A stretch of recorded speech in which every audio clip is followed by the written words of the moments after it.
Welcome in, everybody, as we look to typical British weather here at the circuit of Snetterton. We arrive at the mini British GT season here in 2025, and of course the fifth round as we head to qualifying, as qualifying has already started. In fact, here again at Snetterton, wow, we're not speaking Dutch here. I was confused for a second because it rains. It rains a lot in the Netherlands. Maybe that's why. But my name is Daan van Zutphen. I will be your lead commentator here today. Next to me is, as always, our beautiful co-commentator Adam Reed, and as our broadcaster is the always fantastical Ash Bibby behind the screens. Again, I welcome you all to the fifth round here at the mini British GT season here in 2025. And Adam is again next to me. Adam, how are you? Yeah, it's going to be a good round of GT3 and GT4 action. I'm sure our driver's going to be very much prepared to try and take on this circuit, a very, very tough circuit up in Norfolk. It demands a lot from the drivers and their cars, and it's almost 3 miles in length, so plenty of circuit in terms of length, but not quite in terms of width. Yeah, very narrow around some of these parts of the circuit. Then torrential weather. This is going to be very, very tough for the driver. It definitely will, and only in qualifying, but also in the race with the spray from not only the GT3 cars, but also the GT4 cars here today, because it's of course mini British GT. It is of course multi-class racing here for the whole season. But again, first up we have the GT3s. After the GT3s, after they've qualified for 10 minutes, we will get to the GT4s. They will qualify for 11 minutes here at Snetterton Circuit. Last time around in Spa it also rained, and we are currently looking at John Dalton again trying to survive in the rain here in his qualifying lap, finishing really his first qualifying lap. Currently it's Philip Breccia, who didn't have a great 2 rounds. Last round in Spa didn't go too well. Third round actually didn't go too well as well. But now he is in P2 because Diego Catalan has taken over pole position already, and John Dalton puts it in P4 in his 899 BMW. Absolutely. Still so much time left on the clock. Well, you've only got 6 minutes, but it's still plenty of time to potentially get a couple of laps. There's Les Stevenson, the leader of the Split 2 Drivers' Championship. He's towards the hairpin he goes, really trying to find the track that he can in the rainy conditions. Only this 18th in the standings for the GT3s. Really trying to work his tail off, see if potentially works something out here. He's going to have to try and hit for the lap here. That will put him a minimum P13, but remember how many GT4s are going to be out there as well. Like for our GT3 drivers, their kind of main aim is to be out there, get the lap time in. I do believe we do have 30 cars in that GT pack, so not many compared to what we usually have, but it's still a really good number and still possible to have a race with them. Increased number because we not only have the Split 1 drivers with us, but also the Split 2, which have been both set in one final split, and therefore we have a Pro class and we have a Silver class, Gold class, Silver class, how you want to put it. Currently Tom Shipton in P9, highest silver driver is currently Partes in the 159 Lamborghini. Tom Shipton puts it in P8, currently 1.1 seconds off the lead. Diego Catalan, our championship leader, can he improve in the rain? Yes he can, but it's definitely not enough for pole position, because the Frenchman in the 911 number Porsche is currently on pole position with a spectacular 152.380 on the board, and well, almost everyone is more than half a second off here at the field in Snetterton. Jordan Daly in the only Aston Martin GT3 here at the grid. Can he improve on his current time? It's going to be an improvement. Yes, currently P9, so one position up here for Jordan Daly. Driving for Just Game is in the 179 Aston Martin. Philip Breccia, not your championship leader, had a really good first couple of races. Again, then it dialed down a bit with the results, and now maybe he is back and ready to pounce at a wet Snetterton circuit. Philip Breccia in the Snake Mercedes AMG GT3 and currently driving in P5. That is 7/10 of the leader. See if he can get an improvement on the board before their qualifying ends. He is massively up. I hear from Ash Bibi, and then he has a huge moment in his Mercedes, but that does that compromise his lap? We'll see through the final turn now. Philip Breccia comes in through the exit of the last turn. Now foot on the floor all the way down to the start finish line to set his qualifying lap. Will it be an improvement though? Will it be enough for pole position? He lost it all maybe with that mistake we saw earlier. It's back again. One more round for Philip Breccia. Absolutely, looking absolutely marvellous in that Manfield Mercedes. What about our championship lead, Diego Catalan, as he looks to try and take pole position, which he does by a 10th over Jean-Sebastian Casangena, the 911 Porsche. So Porsche from BMW, with Dodson and Fonsel holding out and locking out that second row of the grid. Philip Breccia's Mercedes followed by the Armstrong's Porsche also up there in P6. 13 cars as well. We've got Plastes in his Soul Lamborghini down there in P13. The only driver who is not qualified within the less than 2 seconds of our leader Diego Catalan. So a little bit of worrying stuff here as we currently look at Jordan Daly here.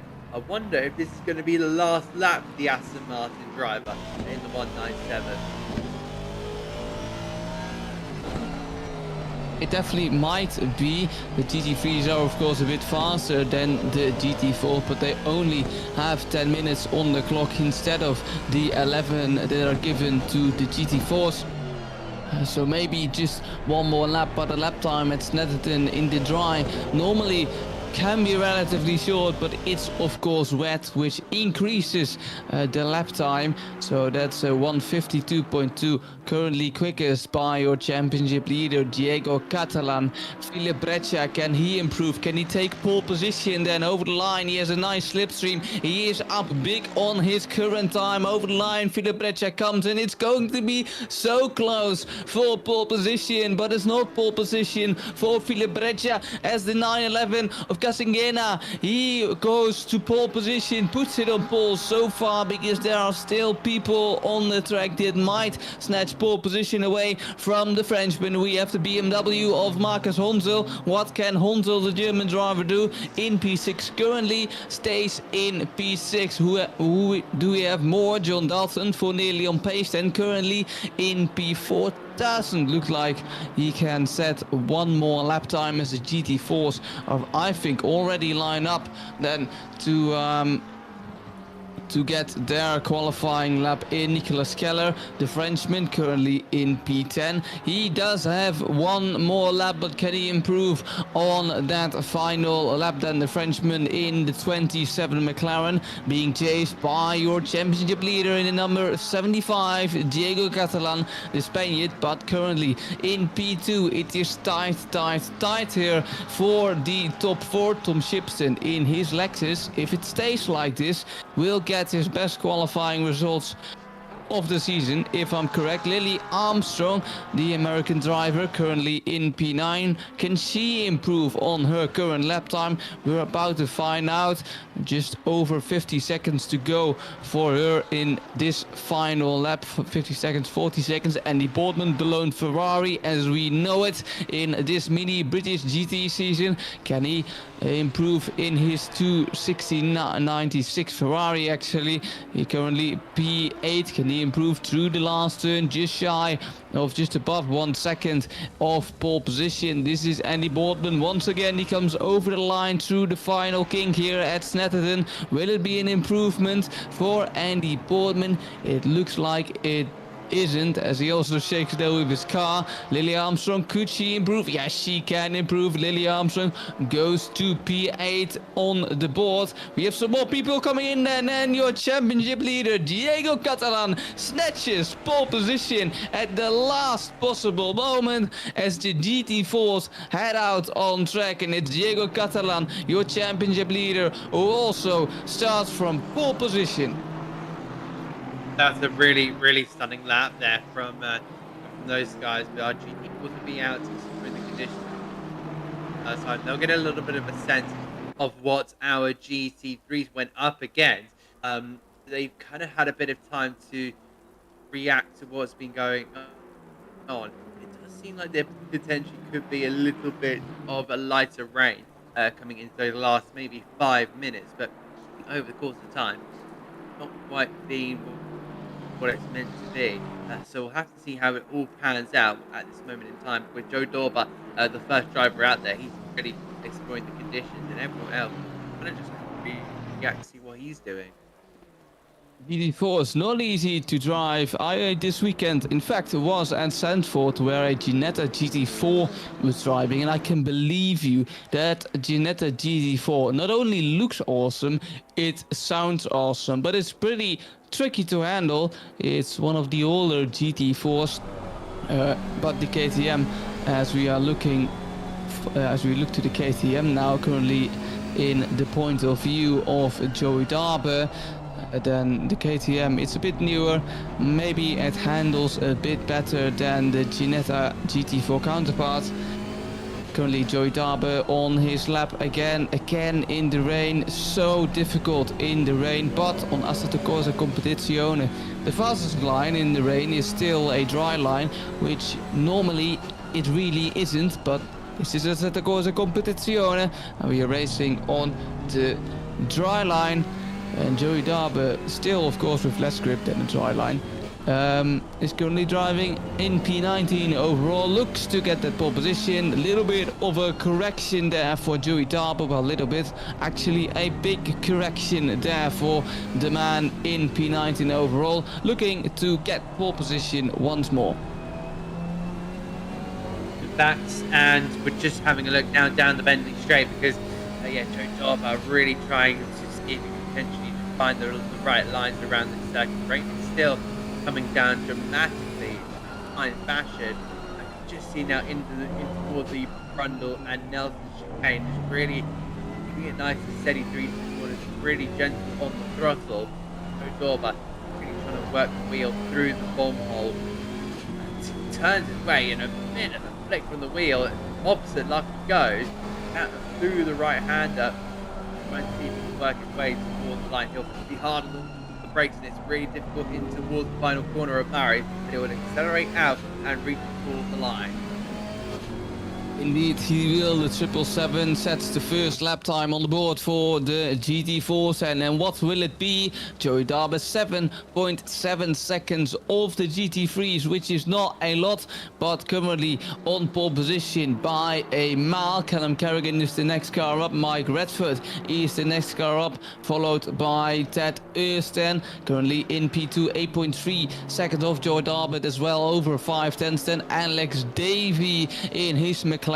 Where will Alex Davey put his McLaren then? The 420 coming over the line. There is he in time, on time for a pole position lap. We will find out very shortly. Davey puts it in P23, currently not really near pole position, but that could all change then, because well, It's qualifying, it's RCI, anything can happen. Emo Plate had his best result at Spa, and can he get even better? The Dutchman in the rain, of course it rains a lot in the Netherlands, I know so. Can Emo Plate maybe use that experience from the Netherlands in the virtual world on the UK soil and puts it on pole position? So yes, he can use that experience we all have as Dutchies in the rain. Emo Plate 71. Ginetta puts it on pole position, provisional pole position that is, because we still have 4 minutes and 30 seconds to go, Adam. Yes, indeed, and there's still plenty of time left on the clock for drivers to still get their laps over. Remember the pace that these guys are going, and they're almost about 7-8 seconds off those GT3s. They're still trying to work their way around the circuit. A little bit of a slower pace. They're really going to have to consider the time left on the board. 4 minutes left to go. So over 2 minutes a lap. Really working out the time you may get. So I'm guessing about 2 laps left on the board for these drivers. That's really not going to be anything to be honest. These guys are really going to have to work their tails off in order to be able to put themselves into the position. Indeed, Matt Malcolm currently in the number 36 currently puts it around the midfield, and the Scotsman puts it on the grass and gets out probably for another lap, because we still have 3 minutes and 25 seconds left. Thibaut Roskam, the Belgium driver in the Chevrolet, currently puts it on P28. Overall, we have a lot of GT4s here today, more than we are used to. We have maybe more than 38 cars on the grid. Then this is Tessa Furlby in the number 876 Alpine GT4, that is then currently 10.8 seconds of the leading GT3 and a few seconds of pole position. Then you go Doobie, the silver driver, 11.4 seconds, and also last in the field currently in his Alpine GT4. 3 Alpine GT4s here today, if I'm not mistaken. Damien Loden for Low Speed Racing in the KTM. Can he improve? He does improve, but it's not enough to gain a position for the Malaysian driver. And the track is currently wet, but it may start to dry up in 10 minutes, 30 minutes times. And Callum Carrigan currently, this is the Aston Martin, the lone Aston Martin in the GT4 category. So that means we have 1 Aston Martin. I actually say that wrong, obviously, because Richard Phillips is also in an Aston Martin. So 2 Aston Martins here on the grid today, and the 28 currently P23 overall in a good position. Around the top 10 then, but can Callum Carrigan improve his position? Can he overtake Richard Wilkinson for the leading silver spot? No, but he is not far behind, currently classified P22 overall here as Mike Redford comes over the line. Can he then snatch pole position? No, he cannot so far. Indeed, still so much to guys. See their Spoda Skrillex in the KTM had some really good qualifying sessions. Not sure if you're going to be able to recreate this, but of course he does sit third amongst the entire field. So this might be a good change for Spoda Skrillex, right behind the Mercedes AMG of, I believe that might be Aaron Jackson at 99. Our way through the left hand here and on toward the back straight. Really trying to work himself using a lot of the track, but I'm not entirely sure if that's going to be the fastest way around. Who knows? Maybe it works, maybe it doesn't. But in fact, for now, Spoda Skrillex currently, of course, driving a lap time in his KTM. Again, I've said a few times now, at KTM GT4 there are some driving around, more than 2 currently, 3 currently on the grid I count. Martin Lorenk, not a great qualifier, he said it last time in our post-race interviews. He is not a great qualifier, and for some reason he finds more pace in the rain, but he is a second up on his lap time. And can he get pole position, or can he get at least near to it? Currently just shy of a second off of pole position. So lowering the Czech driver again, Bezeding his reputation as a not so good qualifier. He said it himself, and currently P23 overall, but keep an eye out for the Czech driver, because he always does better in the race. Erik Arnecke, the Mercedes driver in the 49 Mercedes, the German driver, coming over the line now at this Snetterton circuit. Can he improve? He has a car just behind him as the qualifying ticks to 0, and the number 31, classified number 31, goes to P30 overall on this grid then. And let's see if anyone else improves. Rafael Hull in the 21. Ironically, 21 overall. 21 he is numbered. And see if he can improve then as we wait 2 minutes and 5 seconds for the session, and doesn't look very stable. That Porsche came in through this Snetterton circuit as we go on the final straight here then. I say the final straight, I really mean the back straight. The final straight is the main straight, and the first straight is also the main straight, as you would expect.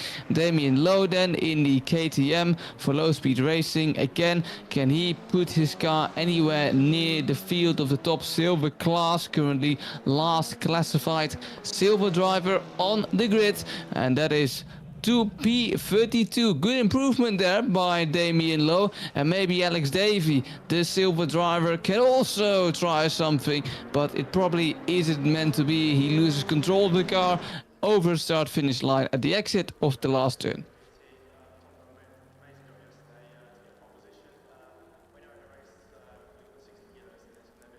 And that is qualifying done then, as everyone heads over the line. And if I'm not mistaken, this is the GT3 category. Yes, it is Diego Catalan who takes pole position with 2 purple sectors to his name. Then it is Casingena in the Porsche 992 GT3R in the 911 Porsche, currently with the first, fastest first sector in P2. Philip Breccia in P3, good qualifying for him, followed by John Dalton, followed by Keller, Tom Shipson, Marcus Honsel in P7, Nico Kumpu in P8, Lily Armstrong in P9, and Andy Portman with a good qualifying for him rounds off your top 10 here today. For qualifying, that is, of course, and this is Joey Darber in P1. He got your pole position in the GT4 category, followed by Emo Plata. Didn't touch on that, Joey Darber getting pole position then, but he certainly did. Followed by Emo Plata, Will Stevenson in the Ginetta in third place, followed by Skrillex, followed by Hull, Mike Redford in P6 in the only McLaren in the top 10 then, followed by Ted Earth, followed by Richard Wilkinson. So 4 Ginetta GT4s that is in the top 10. Impressive to see. Martin Loring starts from P9, and it's Aaron Jackson in P10 then.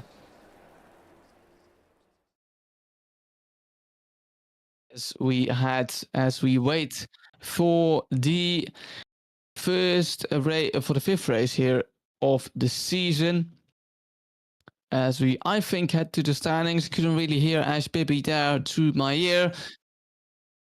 Yeah, we can definitely go to the standings, see what the standings currently are in the GT3 Pro category. It is Diego Catalan, like we said in qualifying, your championship leader here today. The number 75 has 140 points to his name. That is 38 more than P2 Nico Kumpu in his McLaren. Always consistent Nico Kumpu, and maybe that's why he is in P2. Marco Batowski follows in 3rd place with 82 points to his name.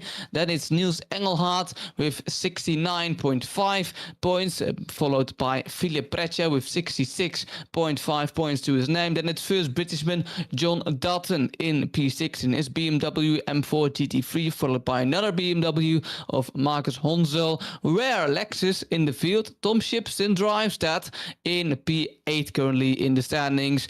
Tobias Sontag in P9 in the standings, followed by the only American in the top 10, that is Lily Armstrong with 31 points to her name.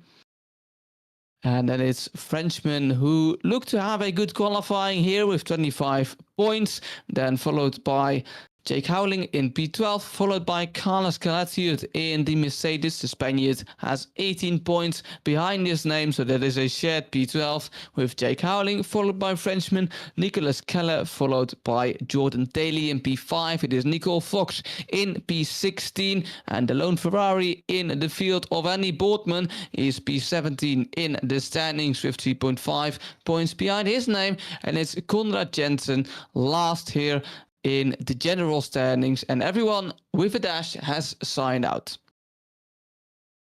And as we look to the GT4 standings, Martin Lorenk then in P1 with 141.5 points to his name. Hasn't won every race of the season, I'm correct, but really most of the races here. Mike Redford in P2, Joey Darber in P3, trailing Mike Redford with only 6 points. Joao Manso, the Portuguese driver in the BMW, currently in P4 in the standings, followed by Will Stevenson, followed by Aaron Jackson, followed by Richard Phillips, the Britishman in the Aston Martin Vantage GT4. Only Aston Martin in the top 10 with 49.5 points to his name. Then is Rafael in P8, and only Dutchman in the top 10, and in the field as well, Emo Plata in P9 and Spoda Skrillex in P10.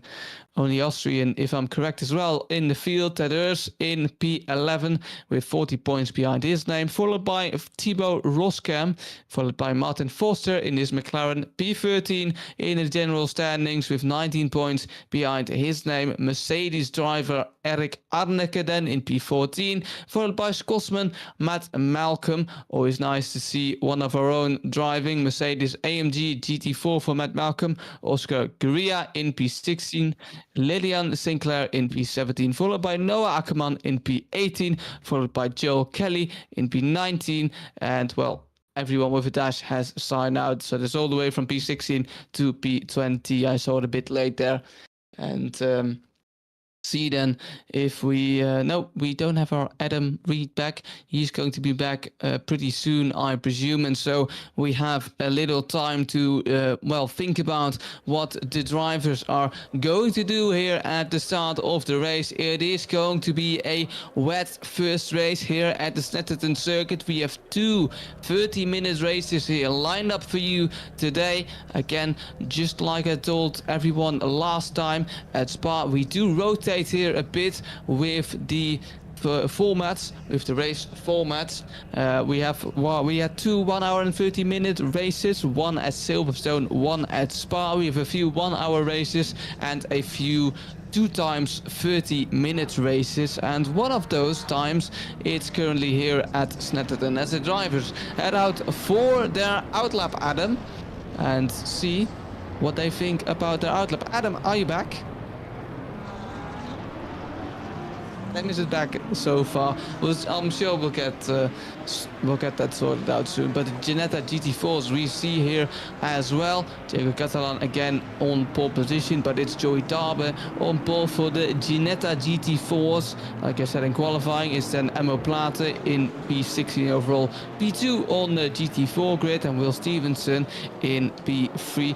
Ginetta's doing really good here in the wet, and the KTM currently on top. Spoda Skrillex then is the second KTM. He is in P5, and then it's German driver Raphael Hull in P5.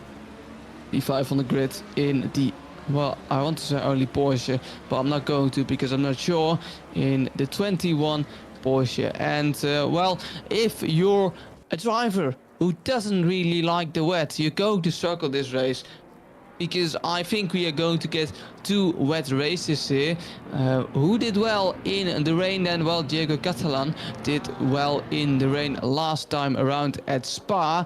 Casingena, the 911 Porsche, the Frenchman, did well in the rain in qualifying, and then in the race he started to fall back.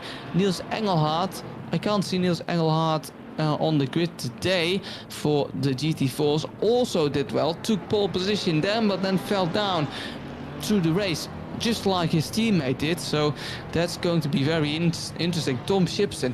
Tom Shipson is a very consistent man here at the RCI Mini British GT season, and see if Tom Shipson can, well, get the same P6 like he does in qualifying. This is Jordan Daly in his Aston Martin.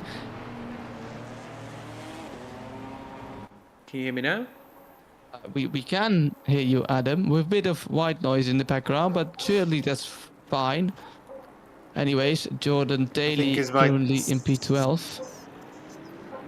I think my sensitivity is having a bit of a nightmare. I can sort that out, but yeah, this is going to be a very interesting first lap. I'll add that into the book of how this is going to turn out, I'd say. Yeah, I mean, we will have to wait and find out, and we're all eager to see for sure. Then let's look at the start of the GT3 as we have a rolling start here, of course, at Snetterton circuit. For round 5 here in the Mini British GT season, it is Diego Catalan on the pole position, as Mark Badowski wants another win. He puts that in the comments. Good to see you all in the YouTube chat as well. And then we wait for the lights to go green here at Snetterton for the first race. There will be 30 minutes, no pit stop needed for the drivers, not for the GT3s and not for the GT4s. And it's Diego Catalan on pole position. Not one time has P2 taken over the lead here in the Mini British GT season at the start. Can it all change at the 5th round here at Snetterton? Diego Catalan on your right, Casingena on your left, and we go green here at Snetterton. And Diego Catalan has a good start, but it's the racing line for the Frenchman on the outside, and he sticks with it. And can he then take over the lead? He needs to be bold and brave at the brakes. If we go into the hairpin, as we have a little bit of contact, but the Frenchman is still there. Incredible, he is still there, and he has the inside for corner 3 then here at Snetterton. Will he take over the lead in the rain there? It hasn't been on all season, and he does get the lead, and he moves up to P1, and now it's for Diego Catalan to defend, looking in his rear view mirrors, because there is Philip Breccia, who did well in the first couple of races, and behind that it is John Dalton. We have more shuffles in the midfield, then we have shuffles in the GT4 field, then Diego Catalan still in P2 then. We do indeed, and that was a very, very tough first opening few corners, and I think also Philip Breccia was very much a man in potential opening for the lead there. This is Lily Armstrong in toward the right-hander here. On the outside, gets a biff there of Andy Boardman, so I think that will be one for the stewards, but unfortunately there for the American female in the Porsche, who unfortunately gets knocked down all the way down to 14th, it seems like, just ahead of those GT4s. And Emma Plata still leading in that GT4 class. How good is he going to be, especially with Joe Dorber in behind, who's really looking to make amends on this championship? Indeed, and he is not the only one, as we see Marcus Honsel and now Will Stevenson trying to get the GT4 lead here. Of course, he's trying to get the win. He's currently in P3, trying to overtake Joey Darby in the 777 KTM, and he is very close to that GT4 KTM. Himself driving in a Ginetta. Will Stevenson saw it driving in Zandvoort. Awesome noise there then from the GT4. Is he then alongside going into turn 1? As Raphael Hull, I think, needs to defend from Mike Redford. Now can Mike Redford pose a threat to current P3 then? Mike Redford at P4, I mean. Raphael Hull still in P4 then, but they're all so close, bunched up together. Love to see it from the GT4 category here then at Snetterton, as we had to turn 3 and exit turn 3 then as well, and then go to that very tricky turn 4 double left-hander, followed by turn 5. Emmo Plata, your race leader then here. Joey Darby lost the lead then because he qualified on pole position, of course, but Emmo Plata, your Dutchman, driving in P1, leader of the Ginetta GT4 field with 26 minutes here to go. Indeed, still plenty of time for these drivers to get into the thick of the battles here in Ted Ayres, as you can see there, with the incredible livery that he has on his Ginetta, fighting here with Mike Redford. Redford, who sits second in that Drivers' Championship, really hoping to get something out of this race because he needs so. Especially with the likes of Emo Plata, Joe Dorper up there as well, and Martin Loring, who's only down in, what's that going to be? I think maybe 6th in the class, still behind the Ginetta here of ours. And so Redford's going to have to try and get past, first of all, that green and white Porsche Cayman of Raphael Hull has been improving race after race. The German driver has been really trying to put, sorry, I believe the Frenchman, my apologies on that one, really trying to see if he could potentially improve every single race, and those points have been coming on strong for him as well. Bolt Wijnen in currently P35 overall. As I hear, we are going to have some lap 1 incidents, race replay here. This was of course the battle for the lead, the 911 Porsche trying to overtake the 75 Porsche, your championship leader, and he succeeded as well. This is Diego Catalan driving in P2, now hunting down that lead that the Frenchman possesses, and see if we can have a change for the lead soon. Then another race replay. This is also for the GT3s. Marcus Honsel, then your BMW on the right, getting touched there by Jordan Daly. That's the Britishman driving in the Aston Martin. Just behind that is your championship leader, Les Stevenson, in the silver class, mixing it up well. That's Les Stevenson. Needs to avoid the Aston Martin of Jordan Daly. Not only the Aston Martin, but also that BMW that's momentarily sideways then, and that got obviously solved. Well, it didn't get solved, but it did get solved here at Snetterton. Stevenson, this is a replay. It's not Les Stevenson, that is Erik Arneke in the Mercedes. Indeed, Samarji Barji there, and the Boardman currently the lone Ferrari. What has happened here? Tom Shipston just in front. Oh, touching there. Then the Porsche, or I think that's the 88 Porsche.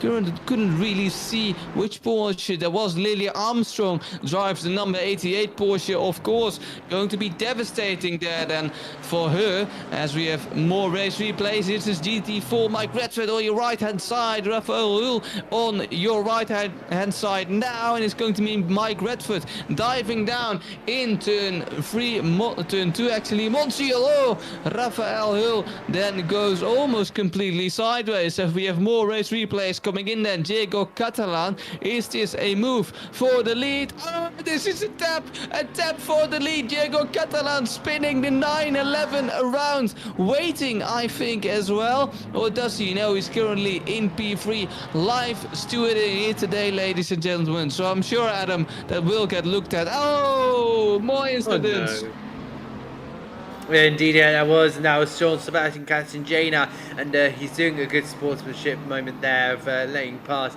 Lily Armstrong. I think that was just too late on the brakes, I think, for him, and just trying to rework his way back through the field after earlier incidences. And Philip Brescia now taking the lead, and how big is that going to be for his title hope? Remember, the points get sliced in half for the first race, and then they will go back to it'll be a half and half for race 1 and race 2 to kind of double up to make the full tally that we usually get on our singular races. Let's try attempt 2 here down into Water Chicane. No attempt successful there for Jean Sebastian Castanjena. So he's trying to really work his way to hopefully will be a top 10 here, but it's still quite the big ask.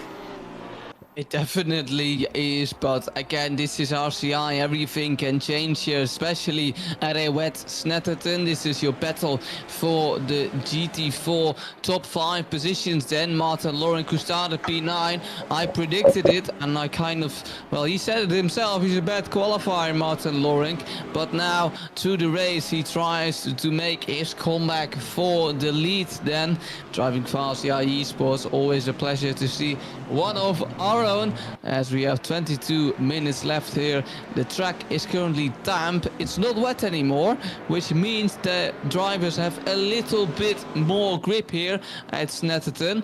And maybe Martin Lorenk can use that grip he has currently to overtake Rafael Hull for, I think that is P5 in the GT4 category. He's closing on the German driver, but I don't think he's close enough to go for a move in Montreal, and he doesn't seem so. It doesn't appear to be here at Snetterton. Martin Lorenk still closing, then he is catching, and a race replay. What's going to happen here then? This is Sebastian Casengena, and yes, this is, I think, the incident we saw earlier on. Sebastian getting quite feisty there with Lily Armstrong once again, and the Frenchman Adam, well, really fighting his way forward. He is, and he needs those points there. I think for Sean Sebastian Casengena, he's been on a really good run recently.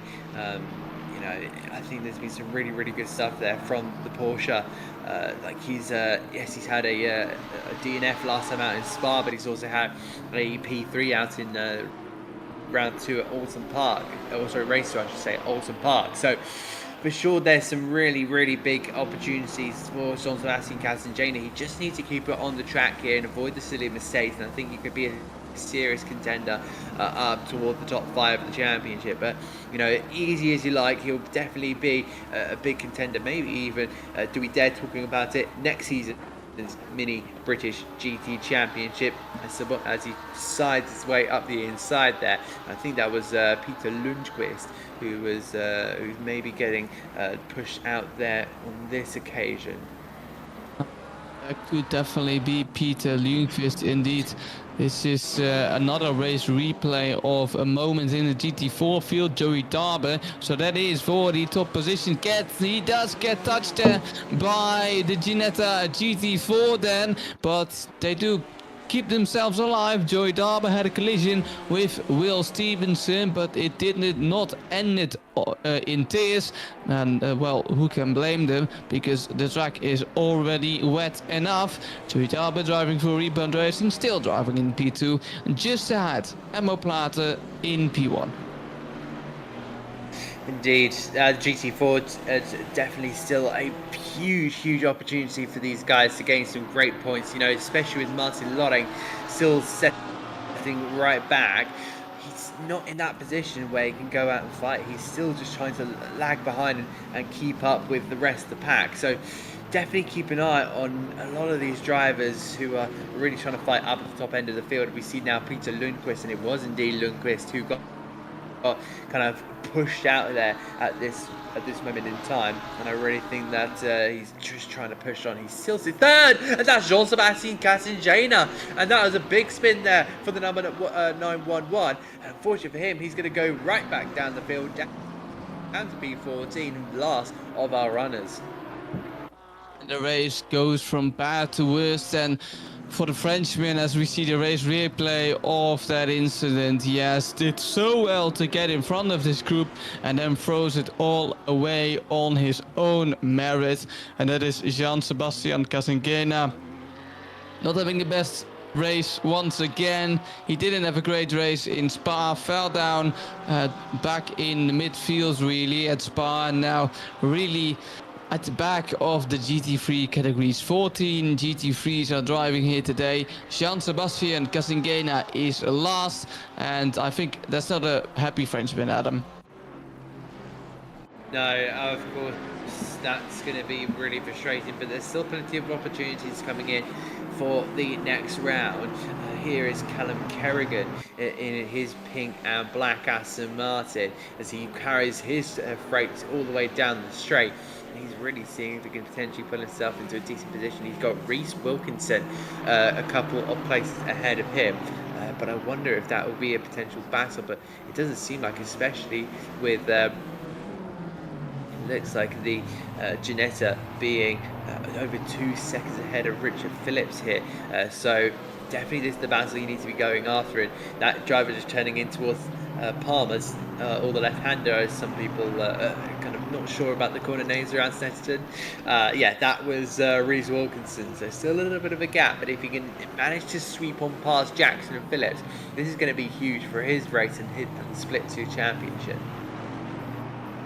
Will be important, as every driver has his look on the silver drivership, the silver championship. Every silver driver, of course, not every driver. Maybe some GT3s who are interested in the silver driver, especially maybe Jordan Daly and Marcus Hunsel, because who is driving just between those drivers? It's Les Stevenson in the 46 McLaren, doing really well here today. It must be said, Les Stevenson was a Split 2 driver, now competing with the Split 1 drivers here with the pro drivers, as we have some penalties dropping in here at Snetterton. I will sum those up for you in a short while. Les Stevenson currently again the number 64, doing 46 actually, doing really well, chasing down Hunsel, currently in P10, got overtaken by Hunsel there, and now needing to look in, well, to the front and not in his rear view mirrors, because Lily Armstrong is,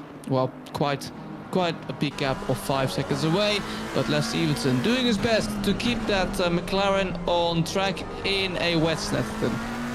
On a wet Snetterton. Yeah, it is so difficult in these conditions. I was at Silverstone just over the weekend, and trust me, whether it be in a GT3 or a Formula 1 car or whatever car you're in, it's so difficult, especially with the horsepower that you've got underneath your right foot. You know, you're really having to press it so gently during these moments that you just try and keep on the track. And even with the traction control that these GT3s have, they're always trying to find the smallest number that they can currently live with in order to just find that extra speed. But the penalties being handed out could be quite drastic heading into towards the latter stages of this race. And you see that Aaron Jackson still trying to find that way past there of Richard Phillips in his Aston Martin, and it looks like Kerrigan has dropped back just that little bit, it seems like. So yeah, not ideal there for the British driver. The Aston Martin has found the grass, and round the outside goes the Mercedes AMG, still holding it there. It looks like Aaron Jackson sweeps on past. Will this open a gap up here for Kerrigan to try and find his way through? The Brundle and Nelson chicane might not do the trick, but maybe if you make a late move into Murray, that could do the trick. Penalties then. We had a 5-second penalty for car 197. That is Jordan Daly for avoidable contact. That must have been the incident with Casingena. We have a 5-second time penalty for the number 88. That is Lily Armstrong. And also for, no, that's actually not Lily Armstrong, correct me, that is 269. So that is an Alpine on the grass and therefore off track. That is, I think, one of the lower Alpines on the grid. I think this is 71 Alpine actually. But through I go with my penalties. We didn't have a penalty for Lily Armstrong, I'm sorry, for the 296, and that is Andy Boardman for avoidable contact.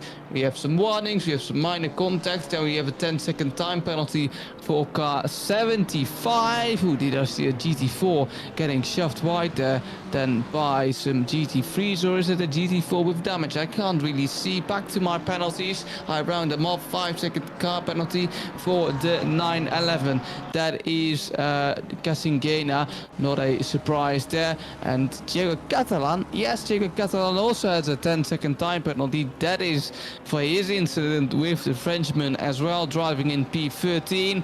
And Diego Catalan now needing to, well, trying to get back the lead as he's approaching John Dalton. If John Dalton finishes in 12 minutes like this, but he probably has a pretty aggressive Spaniard behind him, then he gets his best race result of the season, which is great to see for the British driver. Ooh, sorry, that was Catalan just going very wide there out of the farmers. I wonder if he is looking at just extending that track just that little bit, not on purpose, but just to hose up a little bit on John Dalton. And race replay here of Martin Foster, who is looking in this McLaren, I believe. Oh, just a little bit of a touch there between a couple of cars. It seemed like on this one, and this is another replay. It seemed like I think the same incident. No, this is going to be Raphael Hull, and that was Skoda Skrillex. Oh, big accident for Martin Foster. Oh, that was a serious T-bone, and luckily for tonight we were in the virtual world rather than the real world. That would have been a serious accident into one of the door sides of one of these drivers. But yeah, Raphael Hull looks to live on for the moment, albeit right down the order. That is never a place you want to be. I think that's also 12th from my understanding. Sorry, that 13th. As I understand, Will Stevenson having a little bit of a look there on Joe Dorba as he looks to improve his podium position. Can he get the traction in the Ginetta? The KTM is also there on the inside line, but I think the Ginetta is going to have to back out in this one unless he finds some serious amounts of grip around the outside. Just holds back for that one. Impressive move there by Joey Darby in the KTM. Impressive from Will Stevenson trying to stick it around the outside, but currently at 108 it doesn't find it's currently in P3 as we didn't have the best camera angle as a broadcaster, as Pimmy goes absolutely wild by the camera angles given by Assetto Corsa Competizione there, as we have 10 minutes and 30 seconds to go. Again, some penalties on the board. We don't have pit stops, so those penalties won't be served in the pits unless they will lose a lot of time. Will Stevenson there on the grass, 2 wheels on the grass. That isn't the fastest way around Snetterton, but who has found the fastest way in Snetterton in a GT4 is currently Dutchman, the leader of the race. Dutchman Emo Plata has a gap of 8.2 seconds, and the leader of the championship is currently nowhere near that lead. Indeed, yeah. I think crazy was a little bit of an understatement in terms of our broadcasters' reaction. I think ballistic is the perfect word on that one. Ted Ers, meanwhile, in the Ginetta, fighting this trio of cars. It's Mike Redford. It's it's Martin Lorenk. It's Ted Ers, all in the battle there. It seems like the P4, 5, and 60 Chevrolet Corvette trying to really push his way in towards 4th place. I think this is important for Mike Redford's championship here, as it now looks like the Ginetta is going to find a way here on the inside, and he's going to be just sitting on that inside line, but Lorenk defends there in his American Muscle GT4, just not going to be able to find the traction in that Ginetta pushing this one, but looks like Lorenk just going to hold this position for now, but he is falling a little bit back from Redford, so Redford will be happy about this result, but he needs to do it again when it comes to the battle. Oh, we've had a big accident, and that is going to be Andy Boardman, who's had a big accident there. 3 wide with the GT4. Right. I was going to say that the GT3s and GT4s won't come across each other. It will only be once during the race. In towards the right-hander, it seems like that's Nico Keller. And oh dear, that was Spoda. That wasn't Spoda Skrillex. That was another KTM. I'm not entirely sure. It was Joe Dorma. I'm hearing in my ears as well. It wasn't. So I have to have a look. No, sorry. Plenty of commiserations here. It looks like just having a look at Andy Boardman. Oh dear. Also collects another car. It seems like so. Double collection for that KTM. We'll try and work out who that is. Looking further down, it can't be Dorba. It might have to be someone a lot further down, so we'll come back to this one. And Boardman, it seemed like on that one, just getting past Raphael Hull. Well, that 296 Ferrari has a not so streamlined front end, I must admit, and Andy Boardman trying to make the most of that not so streamlined front end. Quite a bit of damage on the front of that car, but he needs to live with it. He's currently P7 with a 5-second penalty, so he will drop down the grid either way where he finishes, because the next car, excuse me, is Honzel in P8. He's 1.3 seconds just behind Andy Portman. As we still look at the lone Ferrari driver, Diego Catalan has the fastest lap of the race. He has a 10-second penalty, so no doubt he will drop down, as well as Nicholas Keller is currently only 4.2 seconds behind your championship leader. Indeed. Oh, look at this. Oh, there's plenty of action here. That looks to be Don Dalton while Catalan flying through. That's going to be one of the Aston Martins there in the GT4 category as well. I think that might be even Richard Phillips, to be honest. Just behind him, Spoda Skrillex. Yeah, it does look like with the gaps as being inputted here. But that was kind of all down to John Dalton here, kind of got a little bit shocked with the GT4s that were right in front of him. Now, Diego Catalan finds a way through. However, at this rate, he is looking to be falling all the way down to 6th with that 10-second time and penalty. I'm sure that there may be some change, but remember, there is live stewarding, so I don't know how much that's going to change. But John Dalton still staying on the coat hangers of Catalan for now, but I think that the Porsche will have a lot more pace compared to the BMW. Somehow my co-commentator gets all the action here at Snetterton. Maybe Snetterton has a British bias towards my British co-commentator. This is Martin Foster. Oh, I have some action here. Oh, Martin Foster in the McLaren colliding with, that almost looks like his teammate. Almost identical liveries for RPMS Sim Sport. There must have been the... Well, I don't know which Alpine that is, because there are a few Alpines running at the back of the grid. This is Martin Lorenk in P19 here, driving for RCI Esports. He's currently on the tail of Mike Redford, as we have only 5 minutes and 20 seconds to go here at Snetterton. Can he get an overtaking opportunity out of Martin Lorenk coming to Montreal? But they have GT3s to look at in the rear-view mirrors. Oh, that's feisty from Pilapetja, and through goes Martin Lorenk. Mike Redford, not through goes the Czechian driver, because somehow Mike Redford is still there. I certainly thought that Martin Lorenk would have that position, but he has the inside now for turn 4 here at Snetterton, and it's already gone for him as that Ursa is closing in his GT4. Whoa! Diego Catalan needing to take avoidtive action to lap that GT4, and Luke John Dalton in P3 might have a sniff at the back of the Spaniard now as a GT4 comes in between them. It all kicks off here at a wet Snetterton. It's still wet, yes, here, and maybe that's why we see all this action here at the British circuit on the 5th round here in the mini British GTCs. In Martin Lorenk now still on the back of Mike Redford. Can he overtake the British driver then in GT4?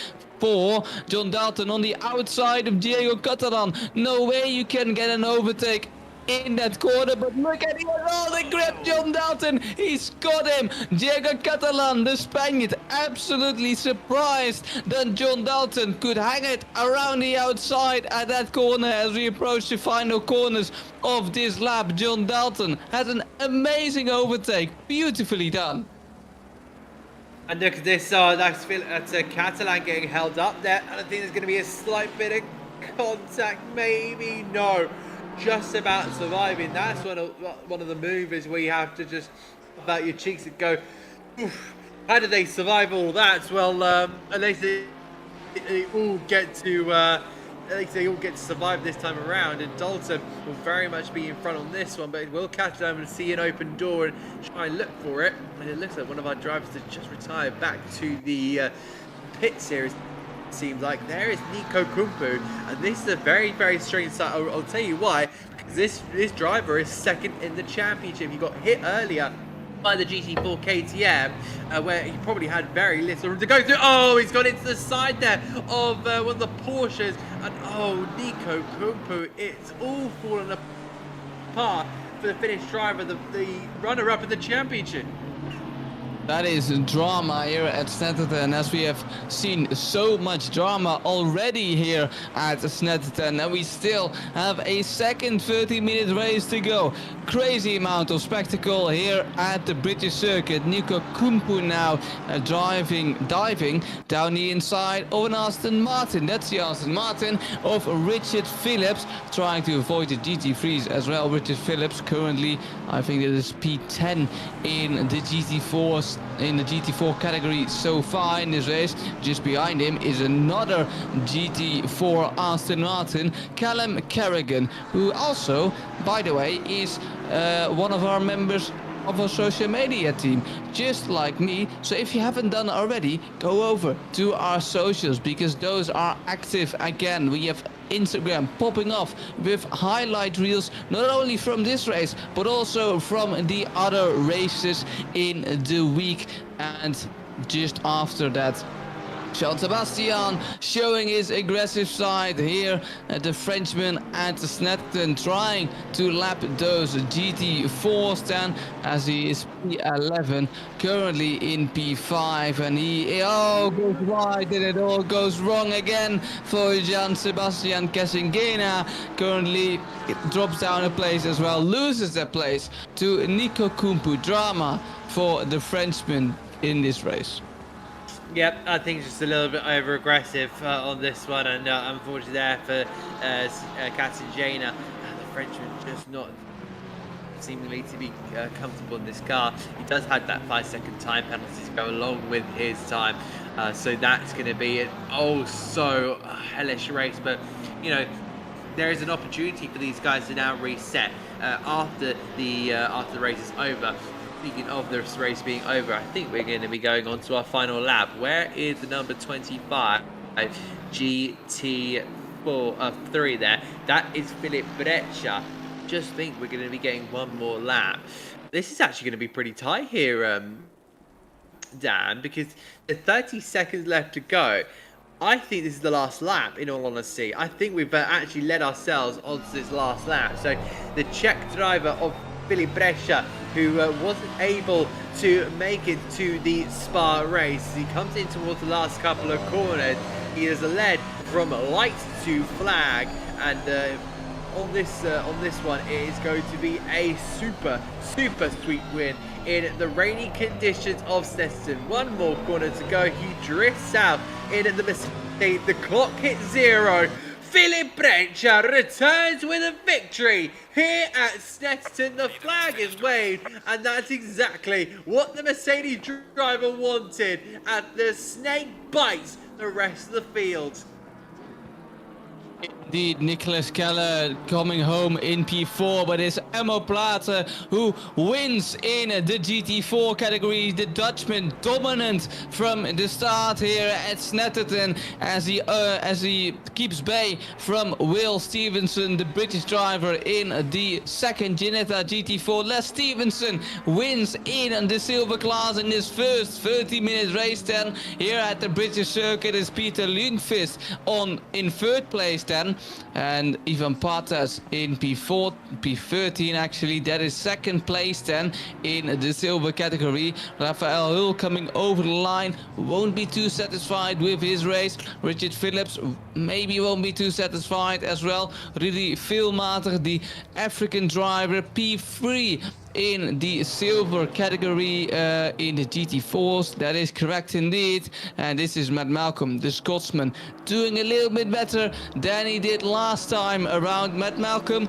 coming home in P31 overall in his Mercedes GT4, followed by Charles Manso, followed by Furlby, then Tessa Furlby in the first, and yes, the best Alpine GT4 on the grid. Then it's Alex Davey in his McLaren. Just behind that, Hugo Duby in P35, also in his Alpine, who well, had a little visit of the grass in the middle of the race. After that, it will be Crimson. After that, it will be Foster.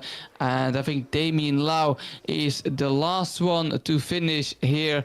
That's definitely incorrect because I don't see Damien Lau driving then. I do see 71 driving. I can't see him on the timing board either. So I think everyone has finished. Indeed, everyone has finished here at a hugely chaotic first race at Snetterton. It has been a blast, and if you were tired already, well, we still have a second race. So you know, if you would have gone to bed, just stay up because you don't want to miss the second race here at Snetterton. Yeah, you absolutely don't. There's been some amazing stuff so far in this race. As we now start to see the cinematics here, it's been looking absolutely lovely. I'm sure this is really the scenes kind of more towards today's as the UK currently does sit at very, very bright weather. Up in Norfolk, the armpits of the UK. Yes, that is actually what we kind of call this Norfolk. And apparently, I resent that Mark says our producer Bibby. So yeah, let's move on about Snetterton. But yeah, Dan, super interesting race so far. I think there's been a lot of chaos. We only saw the GC3 meet each other once, and that was really a game changer. So is this going to be something that's really going to be played, especially in the kind of the second part of this round? Yes, I think so, and we will discuss that after we have our break. We will have a small break, and after that break, in about 3 minutes, we will be back to you here for the second 30-minute race here at Snetterton. It's going to be absolutely chaotic, but we are totally here for it. Back in 3 minutes with you here at Snetterton. You ready? 3, 2, 1, go. Get behind the wheel, let's go. Grip the road, feel the flow. Thunder roaring, steel alive. Live this dream and drive. Tires burning with gasoline. Push the limits, chasing green. One shot, don't slow. Go on, we'll take control. Engines scream alive tonight. Blazing past the red line. Outrun the night, won't lose this fight. Follow the road, red line for show. We're chasing taillights, don't let go. Under the stars, we'll go so far. This is who we are. Chasing taillights. Chasing taillights. Chasing taillights. We're chasing taillights. The miles they fade, but they don't die. Faster now, the hours fly by. Sweat and gears, hearts in sync. On the edge, on the brink. Clock ticks down, stakes are high. One mistake, we kiss us goodbye. Don't slow down, we're not done. Finish line for the strong ones. Engines scream alive tonight. Blazing past the red line. Outrun the night, won't lose this fight. Follow the road, red line for show. We're chasing taillights, don't let go. Under the stars, we'll go so far. This is who we are. Chasing taillights. We're chasing taillights. Chasing taillights. We're chasing taillights. Feel the rush, see the goal. Every second, take control. The world blurs, time won't wait. We rise, we fight, we accelerate. 3, 2, 1, go. Follow the road, red line for show. We're chasing taillights, don't let go. Under the stars, we'll go so far. This is who we are. Chasing taillights. We're chasing taillights. Chasing taillights.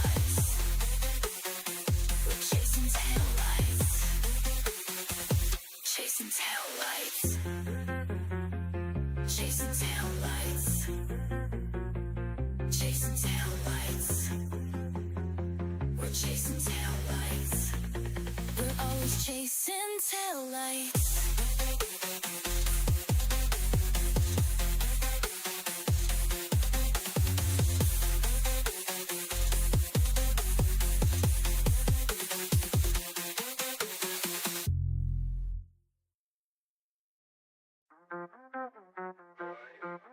You ready?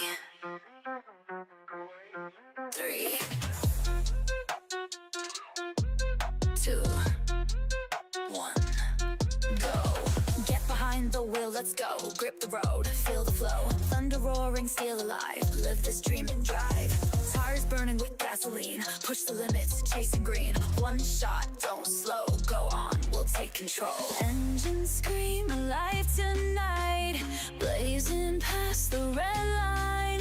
Outrun the night, won't lose this fight. Follow the road, red line for show. We're chasing taillights, don't let go. Under the stars, we'll go so far. This is who we are. Chasing taillights. Chasing taillights. Chasing taillights. We're chasing taillights.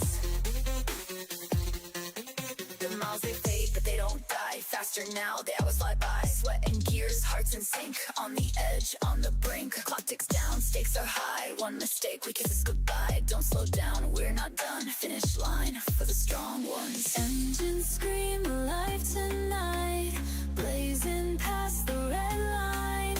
Outrun the night, won't lose this fight. Follow the road, red line for show. We're chasing taillights, don't let go. Under the stars, we'll go so far. This is who we are. We make ourselves ready here for the second 30-minute race here at Snetterton, and like I said before the break, it will be chaotic here. Let's discuss the last race very quickly like we wanted to. Adam, it was chaotic. Your take on the race from a 0 to 10, please. That was about a 9. Well, you had to say a 10, to be honest. I was debating 9, but then again, we had rain, we had incidents, all sorts, and a fantastic win from Philip Brescia. Definitely evidence the fact that he didn't compete last time out in Spa. Of course, I think had a really, really rough time around Alton Park, and I can kind of prove that with my statistics where he retired in the first race, finished P8 in the second. Bearing in mind, this is our winner from round 1 at Donington Park. He has not been able to reattach his form. He's never finished on the podium since that race up in Donington. So it's something to really bring into question. But I think they can definitely get a second win here and try and bring it back. There's been some really impressive stuff from the likes of Diego, from the likes of Nico. Well, I was going to say the top two, but then again, both of them really struggled. I think John Dalton was also up there, put in some really, really good results. It was really entertaining seeing Martin Lodenk and Mike Redford battling in the top two, despite it not being for a podium place. But this kind of really opens up the championship. You're seeing Catalan, Kumpu having really difficult races. I haven't heard a peep out of Marko Badowski or Niels Engelhardt. Apologies if they aren't here or whatever, but you haven't really heard a peep out of either of those two.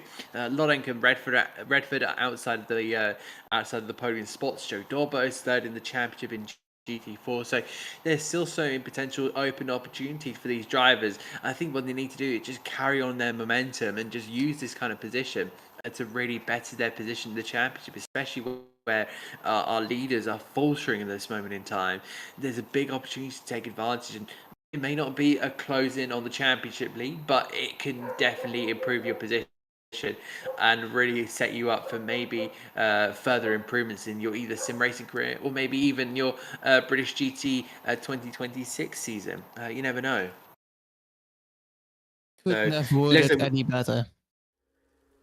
Yeah, absolutely. And down onto the grid we go for our grid walk here. It is Jean Sebastian.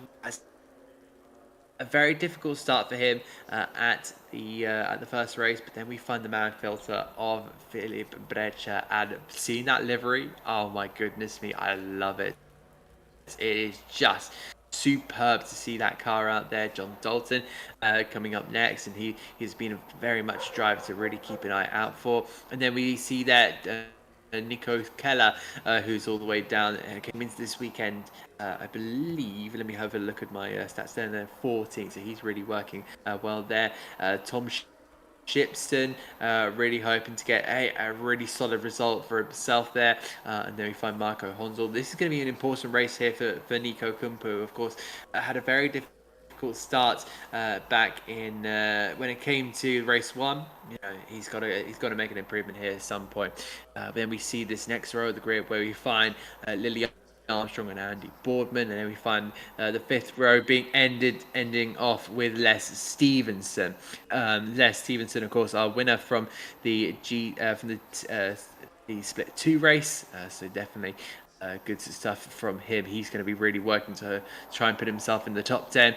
So really interesting stuff on that McLaren. Not entirely sure if that's very appropriate for stream, but we showed it anyway. It's done and dusted, so apologies if anyone didn't like the images. There is Peter Lundqvist, of course, plenty of struggles for him, but he's hoping to come back here. Partes in 13th, the 195, hoping to really make amends here. Then we move on to our GT4s with Joe Dorber up in pole position, Emo Plata, our winner from race 2. How will that Ginetta get on? Then we move on there to Will Stevenson, and I think the 108 will really work well on this one. Then we find the 200 there, a Spoda Skrillex who'll hoping to get a really good race there. The green and white car. And then Mike Redford, look at him all the way back here. It's Mike Redford. I think this is it is an achievement here for. Well, it seems like it's some sort of calendar on the top of Mike Redford's car. Then we find the big mouth of looks like Ted Urs on this one. And then we find Reese Wilkinson, our pole sitter in the split 2 class. He is ahead of the Chevrolet of Martin Loreng. So he hopes to try and make amends for his earlier racing, gather more points up. He did well, especially with his kind of recovery drive. He'll be hoping for a little bit more. We then move past Aaron Jackson, then the 28 there in the Aston Martin race.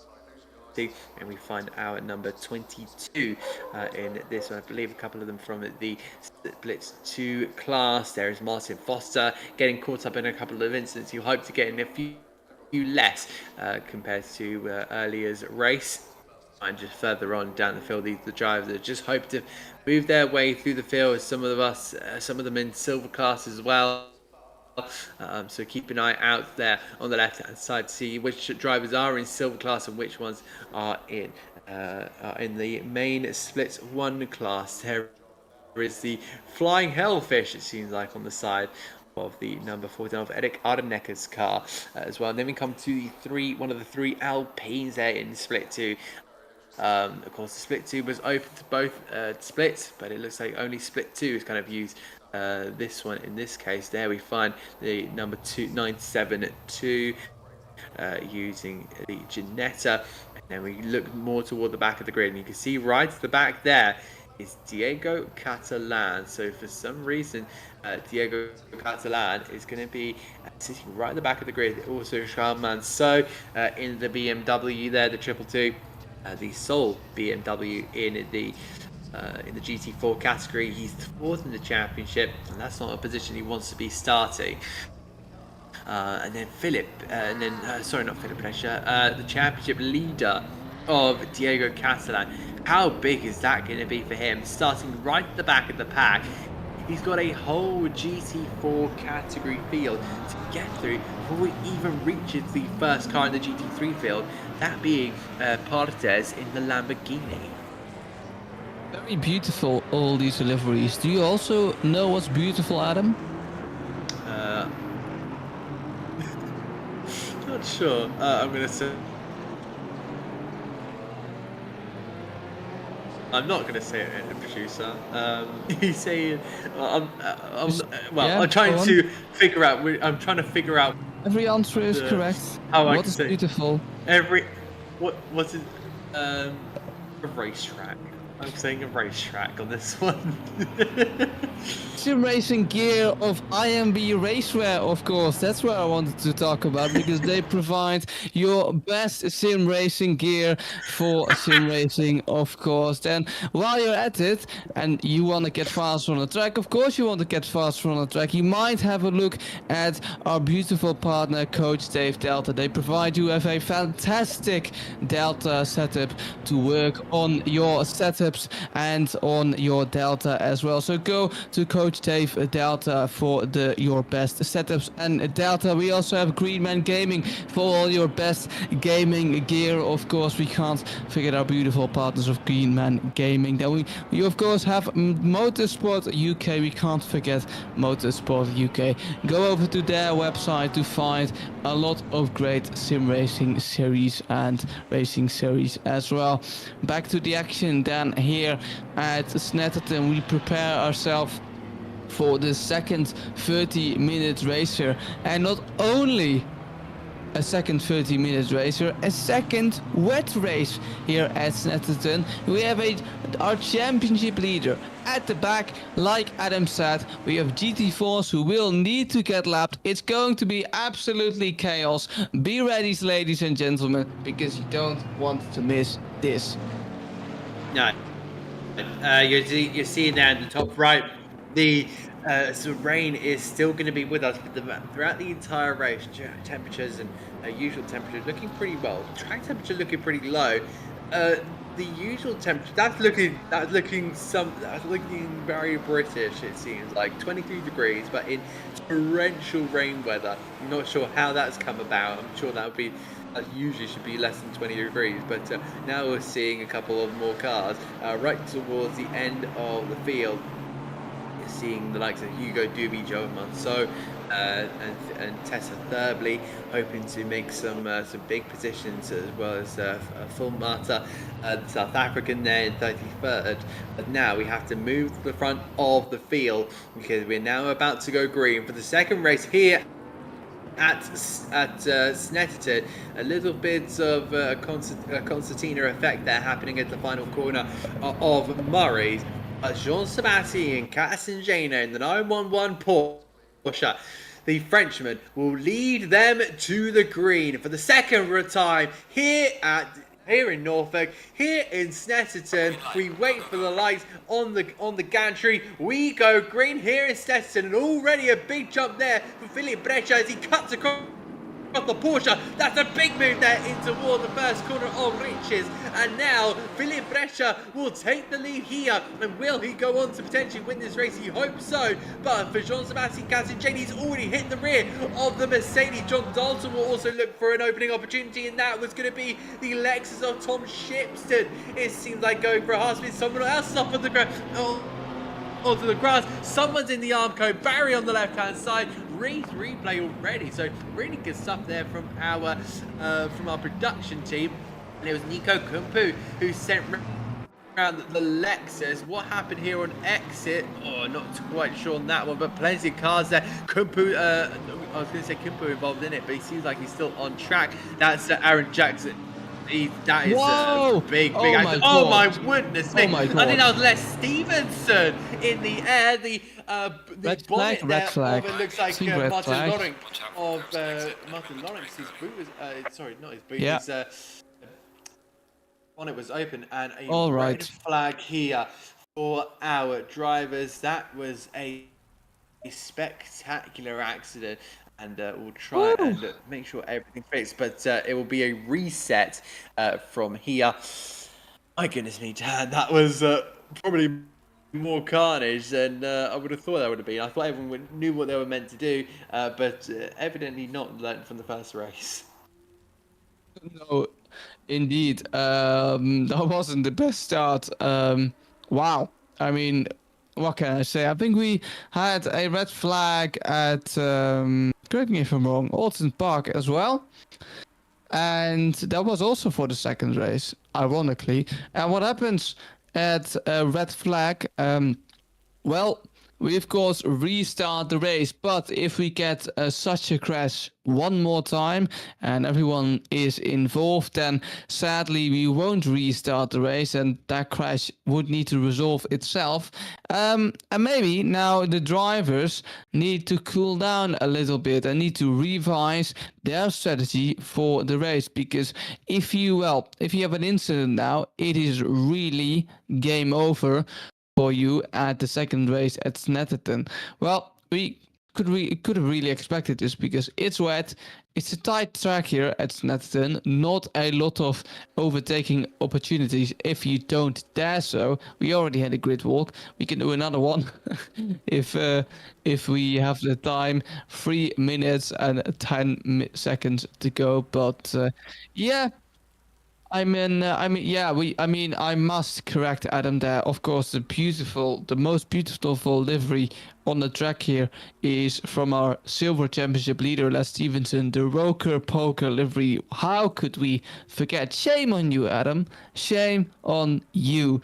But we go further with, the shenanigans of the warm-up here, because, well, we probably will have some shenanigans in the race, and we just had some shenanigans in the warm-up, as we have 2 minutes and 30 seconds to go. Great strategy talk. Indeed. I think I'm not quite as kind of educated on the Roker Poker. Educated? But, I'll probably have to. Ah, shame on us. How could we forget? I'm not educated, but maybe you have to ask Les Stevenson himself. I'm sure Les Stevenson is watching now, and he's happy to explain it one more time after the post-race interviews, or maybe during the post-race interviews. As long as I manage to kind of keep my role as a commentator here on RCI, You'll be then fine. that's kind of all that matters. That's kind of all that matters. And I'll be fine, apparently, somebody has said. But again, I'd rather keep my role as a commentator rather than sitting around in Discord and not do anything. Well, safe and sound, Adam. Safe and sound. The drivers aren't really, because, well, it's a wet Snetterton, like I said, 28 degrees, which also doesn't help for the track grip. The track. Wow, fantastic. The grip the track has, because, well, if you have a warm track, you have hotter temperatures, which isn't great really, but could maybe work for the rain, because everyone has wet tires, and those wet tires, well, of course, they are already cold, and maybe the hotter the wet tires are, the more grip they have. What do you think, Adam? I think in terms of tyres at this moment in time, I think you just got to go straight on there with the wets and just carry that throughout the 30 minutes. In terms of maybe looking after the tyres, there will have to be maybe a minute or two of nursing, but that's really it. Just kind of make sure they're in the right temperatures, make sure they're in the right ranges, make sure they're not overheating. Otherwise, they're going to find themselves being very slippery around this circuit, which, according to the Snetterton, had elevation and hills, which clearly we're seeing does not exist. So, all to their own. Well done, Snetterton. That was still really good, but obviously depicting Snetterton in a completely different direction. But I think Dan, I think you'd also be very interested to know, real life British GT Championship is heading to Snetterton this weekend.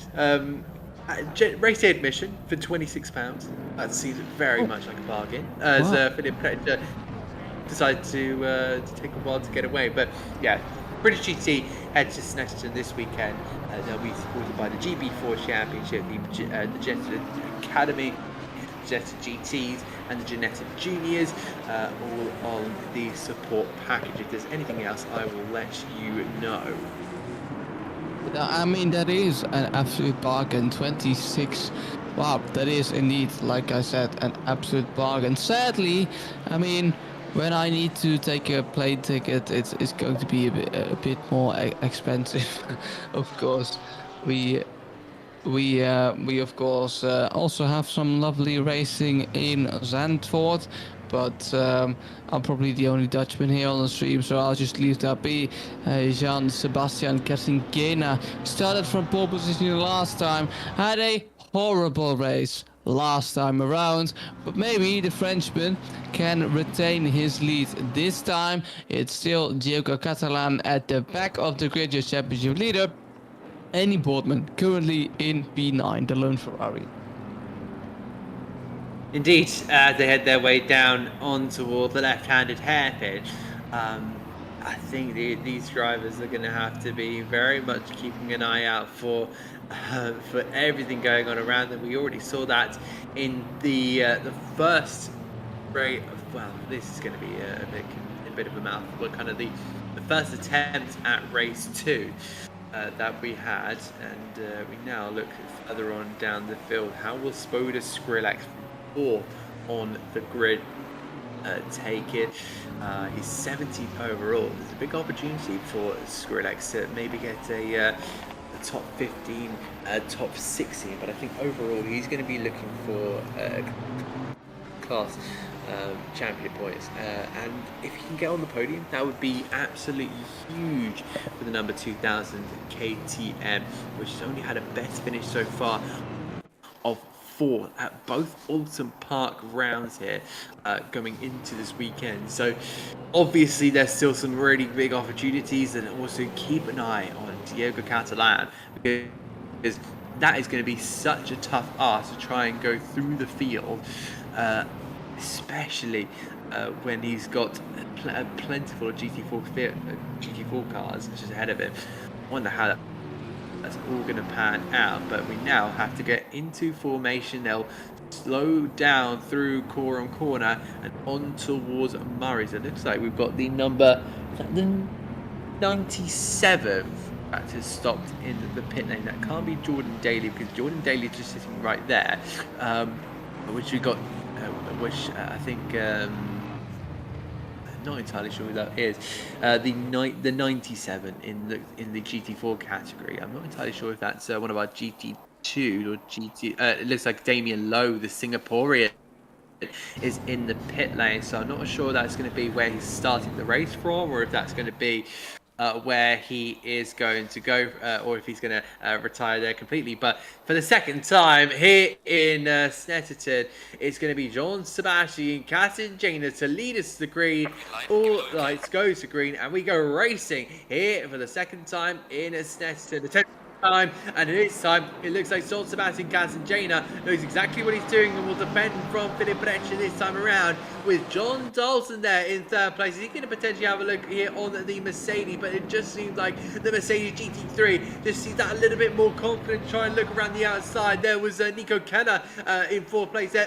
Car off, and that's going to be Jordan Daly. Another car off there inside of the hairpin of Montreal, but they'll just continue on their way. Not as chaotic as we first thought, but it will go straight to a race replay. It looks like Idrisas Partes down into all the right hand. Oh, big hit there. It seems like from one of our drivers, Jordan Daly, unfortunately spinning around in very, very wet grass. And that is race end for Jordan Daly, as he puts his car to pit lane, and that is a DNF on his name. Diego Catalan trying to avoid all the mess in front of the GT4. Oh wow, in a sandwich, and maybe in the process of that sandwich, pushing a McLaren there on the grass quite far as well. Not sure what happened there, but Diego Catalan now trying to lap all those GT4s, and it's going to be a big effort for Diego Catalan. Indeed. Another replay we have here, and this was going to be Andy Boardman we're having a look with, alongside, I think that might be Billy Armstrong in the green Porsche. A little bit of argy-bargy it seemed like in that one. That's a place that touring car driver Ash Sutton is not friends with.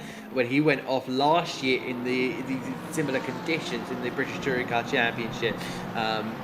But it looks like a new story for him, as he currently leads the Touring Car Championship. But looking back to the virtual worlds of Essex Corsa Competizione, and this is Nico Kumpu having a look into the top 10. He's going to just try and push his way through at this moment in time for with Les Stevenson in the number 46 McLaren. How is he going to approach this one? Because this is going to be a very, very interesting and tough competition, because despite him being in Split 2, he's still a very, very quick driver in Les Stevenson, leader of the Split 2 Championship, and both in exactly the same machinery. They're both McLaren 720S GT3s.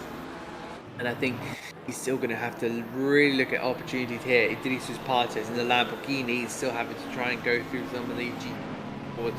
Also, what about other GT3 of Diego Catalan? Well, he's up to P12 already. Yeah, impressive stuff there by Diego Catalan as we have a race replay there. And this is Aaron Jackson in the GT4.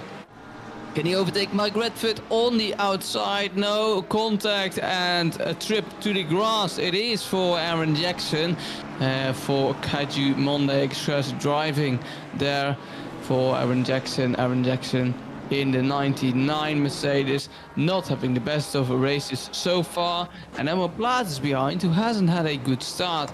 Daniel Crinson, 707 on the right hand side, colliding there with the that is the Chevrolet of let's see, that is Chevrolet, yeah, the 1696 of Thibaut Roskam, the Belgian driver, and now still behind Matt Malcolm, the Scotsman. Matt Malcolm, who has a decent race here. Thibaut Roskam still trying to overtake Matt Malcolm and has a whole train of cars behind him. In F1 at the past, we would call that the Trulli train, of course, because Jarno Trulli would often have a train behind him. I often refer to it by myself when I'm driving myself. I normally create the Trulli train as well, which is not a good sign. Oh dear. Joao Manso trying to go around the outside of Eric Arnecker, the German, who is really trying to push it as he moves his way forward. I think Joao Manso, as he said, he heads his way down the straight. A bit of a giggle fit there from our producer Ash Bibby, right in my ears. I'm hearing, oh, and that's Joao Manso who's got off into the grass, and he seems to be helping the the farmers there on the left hand side. I promise you, there is a massive field off on the left hand side. I don't know the owners, but I've seen drivers go all the way out there, and trust me, it's not somewhere where you want to be on the Snetterton circuit. Well, I mean, you don't really want to be on the grass at any circuit, to be fair, and they'll be trying to yes, at golf, says my broadcaster, but we're not golfing, we're racing, unless I'm watching a whole different sport here. And Andy Boardman now on the inside of Lily Armstrong, and Andy Boardman, the Britishman, overtakes the American. The lone Ferrari promotes himself up to P7 with 24 minutes to go, as we are still driving on a damp track, and that won't change anytime soon. It won't, and this track is continuing to get more damp as we go on through this race. The rain continues to pour down on the Norfolk-based circuit. Lily Armstrong still having a look potentially at Andy Boardman when they had a little bit of a hip and shoulder moment throughout the middle sector. But that Porsche is gaining a little bit of confidence and gaining in the 10th here on Andy Boardman in that Ferrari, in that 296 car. I think he's still really working the tailcoats here, but he's falling a little bit away from Tom Shipton. I would love to tell you the time, but unfortunately I don't have a timing screen in front of me. Looking back to the GT4 battle, because this is a battle for the lead here, down in towards Montreal hairpin, and Will Stevenson, oh dear, oh, Skoda Skrillex having a bit of a hard spin there. That's going to invite, I believe, one of the cars through maybe. Now we see Skrillex there in third. I believe, I'm not sure what Idris Partes is doing, but it looks like the Polish driver is trying to find a way through on this one. Not in the pack that he wants to be, though. Indeed, he doesn't, but he is nonetheless, and with 23 minutes to go, he needs to get by those GT4s And let's see if he can get by those GT4s. The number 200 of Spoda Skrillex has done a Lamborghini GT3 behind him, and he fends off that GT3 pretty well. He's not really defending, but the Lamborghini of Barthez just doesn't really want to go by in the corners, doesn't want to risk his race, and therefore he goes on the straights past the GT4, and he's getting past the last GT4s, which are the first GT4s of the field. Joey Darber having a good race. Just behind is Will Stevenson, who's breathing down the neck of Joey Darber. Can he go for a move through the last corner? He's certainly looking to do so, and see if he can then send one down the inside, and it doesn't appear to be. It's a beautiful fight there. If you can switch to P1 and P2 in the GT4 category now, because they are side by side coming through the first corner now, coming towards the first corner now, and Will Stevenson has done it, has overtaken the lead, or has he? Because he goes wide in turn 1, and now to Montreal, the leader in the GT4 category, has turned around yet again, and it's contact between the leaders in the GT4 category. Drama on the racetrack yet again here at Snetterton, and the leaders changed, as this is a race replay of that incident. It's so sensitive here on Snetterton in the rain. Joey Darber spinning around there, and the chances for the Ginetta gone as well. Heartbreak, more tears, and that means it's more wet here with the amount of tears that will be shed, probably. But yes, the fight for the lead, certainly between these two guys, is over. Indeed, we'll have to see how that also pans out here, but you've just seen that GT4 category selection being Skrillex, Cool, and then Redford. Then it's going to be Ayers from Lorenk and then Darber. This is really good stuff there from Martin Lorenk and from Mike Redford, apologies. But here he goes on Raphael Hull. Hull is going to squeeze in there on the inside in towards Brundle and Nelsons. They head their way into the left-hander, and it is the McLaren Artura who is just ahead on this one, and it looks like a superb move there. Looks like Martin Lorenk decided to go and do a bit of grass cutting as he heads his way back onto the race circuit. But Mike Redford really pushing on here, and there is a big opportunity for him to go and take a win off Spoda Skrillex, and that could be heartbreak for the Austrian driver. But at this moment in time, he does still lead. The driver, who hasn't finished higher than 4th place, is going to be on a podium for the moment, but with the race win still in his hand, will he be able to keep it once the 20 minutes are up? Spoda Skrillex hasn't won a race so far and is looking to do so. The Austrian driver, if I'm not mistaken, indeed there is Spoda Skrillex, your current race leader in the GT4 category. The highest silver class driver is currently Richard Wilkinson in the Ginetta GT4. He is driving with start number 6. That is Richard Wilkinson battling it out with the pro drivers, and behind that then in the silver class it is Callum Carrigan in the 28 Aston Martin. There are 2 Aston Martins here on the grid for the GT4 category. One of them is Callum Carrigan, one of them is Richard Phillips. Callum Carrigan leading of those 2 Aston Martins, and currently again in P2 in the silver class. This is the number 28, as we see here. He's trying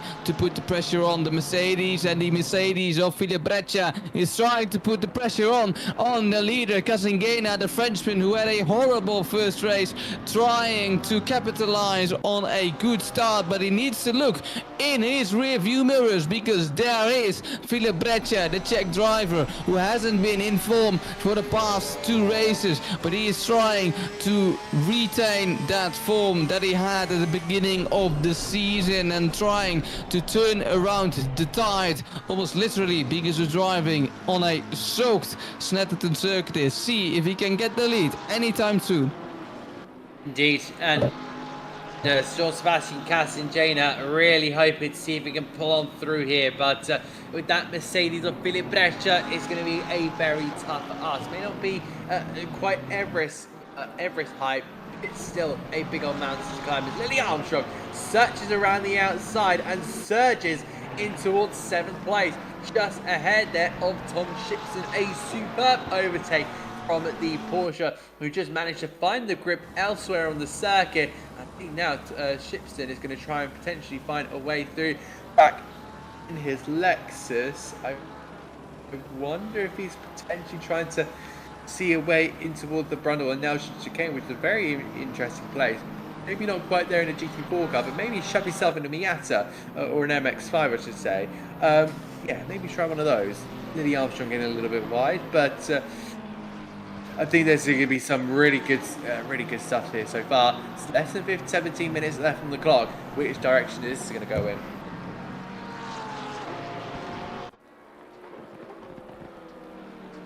It could be right. Yeah, no, I was there.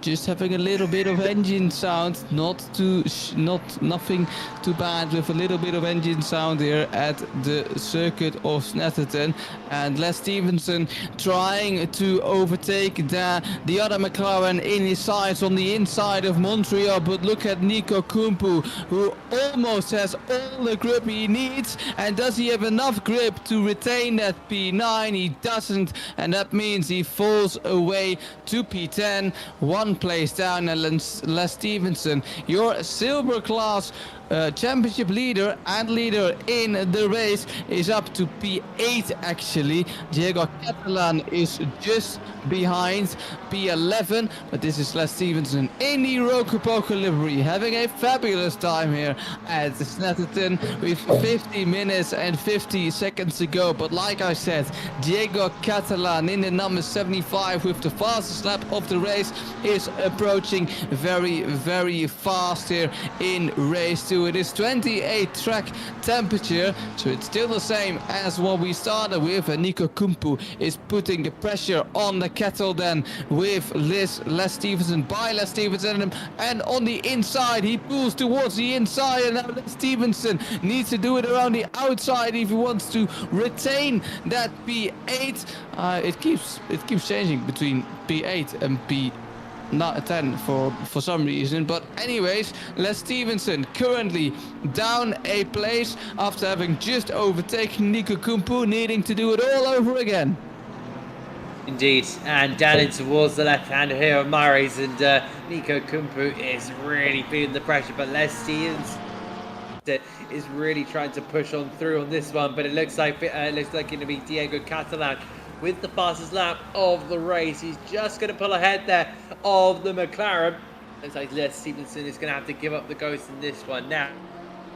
It's kind of for Catalan, just trying to push his way through. The 27 is stopped here. Oh dear, that's multiple contact, and that's Boardman. That's Boardman. It seemed like, oh dear, but Nico Keller. Nico Keller's got involved in that one, and that's going to lift those drivers up. The driver behind a couple of places. This is Matt Malcolm. We haven't seen Matt Malcolm during this time, but a little bit of a hip and shoulder on this one, but like a bit of a hip and shoulder on the Mercedes on that one.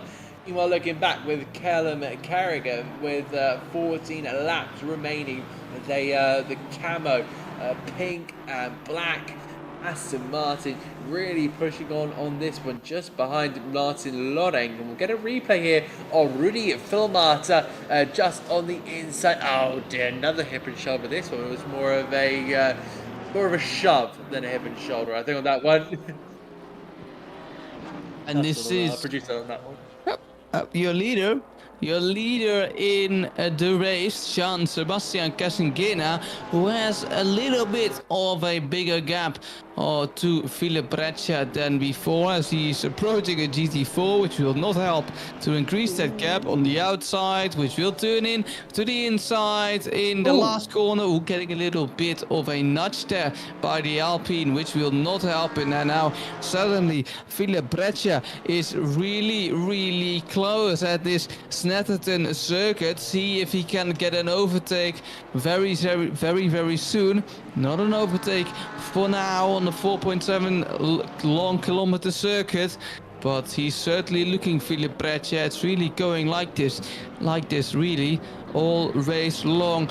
A driver we haven't talked about that much, but is certainly doing very, very well, is your driver in P3. Currently John Dalton in the 899 BMW. Currently he has a gap of 2.2 seconds 2.2 seconds behind Philip Breccia, 4.3 seconds in front of Marcus Honsel, which means he's really in no man's land, which means he is officially in the John Dalton zone, like we like to call it. John Dalton for the nearly on pace driving team, now finding himself in the John Dalton zone. This is Martin Laurent trying to chase down the lead. Not a great race so far, not a great, well, I mean, it is a great race by some standards. Like if you're at the back of the field and your name is Matt Malcolm and you're in P5, you think, oh, I'm driving a great race. But Matt Laurent is currently in P5 and he's the championship leader, and normally he wins almost every race, but he's currently in P18 overall, P5 in your GT4 class with 11 minutes and 38 seconds to go. Yeah, as you say, still plenty of action that could happen in this time, including Martin Laurent trying to find another place, currently for P4 in the GT4 category class. But we now have to look back here on our silver class leader of Reese Wilkinson, because he's defending from the Scotsman of Matt Malcolm in the 199 Mercedes. The Welshman slides out wide. It looks like he is going to be overtaken on this one, turning his way into the corner. He doesn't want to give Wilson up too much. It looks like the Ginetta will squeeze on by. So my apology on this one, because this is a battle between Jackson and Wilkinson. So my big apology on this one. It was actually Wilkinson going through. So Jackson was the one having the big old slide out of the corner. Welshman really looking to eel his way through the circuit, and obviously doing it super well.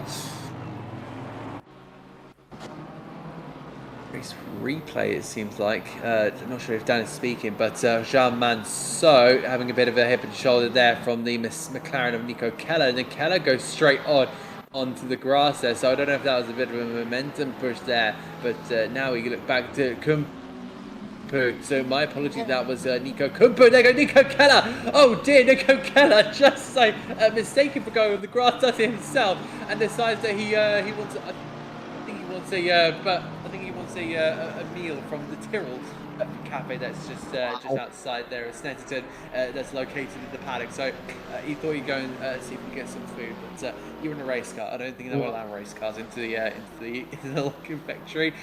Meanwhile, Ted Urs is 16th at this moment in time overall, but is fighting for the podium positions ahead with Mike Redford there, who is fallen right back from Spoda Skrillex. I really think that Mike Redford is going to be under a lot of pressure, but he's just got to hold station for now with 9.5 minutes to go. Wow, a race full of shenanigans, and Ted Urs trying to improve his position, outbreaks himself massively, goes onto the grass, and that is a not so well executed overtaking move. Well, it's not even a move, it is a try that didn't go to plan for Ted Urs in his face car. Let's call it a face car, but that's not great by Ted Urs, not for himself at least. And Danny Boardman now trying to defend, I think, from Les Stevenson, trying to overtake Les Stevenson. It is a battle for P8 nonetheless, and Les Stevenson currently in the 46 McLaren trying everything to get by the lone Ferrari in this race with 8 minutes and 40 seconds left. It's truly a spectacle here at Snetterton for P8 and P7. Diego Catalan in P7, driving in P7 in the 75 Porsche, and this is a battle for P8 and P9, and there they come. The GT4s need to get lapped and may interrupt this battle, or it will bring it right back into action here as they approach the first couple of GT4s. The leaders of the race has already approached him, and John Dalton is 2 tenths away from Philip Breccia. Absolutely amazing scenes there for the man who first was in no man's land and now in P2, just behind P1. This is Les Stevenson. Something happened with Les Stevenson. I completely did not catch this. Les Stevenson. This is contact between. It must be a mistake. A mistake by O'Merit. That's what I was trying to say. Les Stevenson. I'm so confused to what happened to Les Stevenson. He lost 2 places in the process of his mistake. Yeah, no idea what happened to Stevenson there. Well, it seemed like it's just an unfortunate error there that never got picked up by our cameras. So Les Stevenson, really unfortunate in that part, but he'll move over the line to potentially try and retake maybe a top 10 here. But up against a very difficult competitor in Kumpu, but a GT4s to get through, which is never easy in the slightest, especially in the rain where you got the spray coming off the back of the cars. Looking back here with Diego Catalan slowly moving himself up. It's been such a fantastic fight for this driver as well. He's also 4 tenths behind John Sebastian Cass and Jaina, who's going to go for a move there on the Ginetta. Oh dear, there was a bit of contact there. That was, I believe, Reese Wilkinson. It was Reese Wilkinson. So Wilkinson have to now let past Diego Catalan because that Ginetta just does not have the same abilities as a GT3.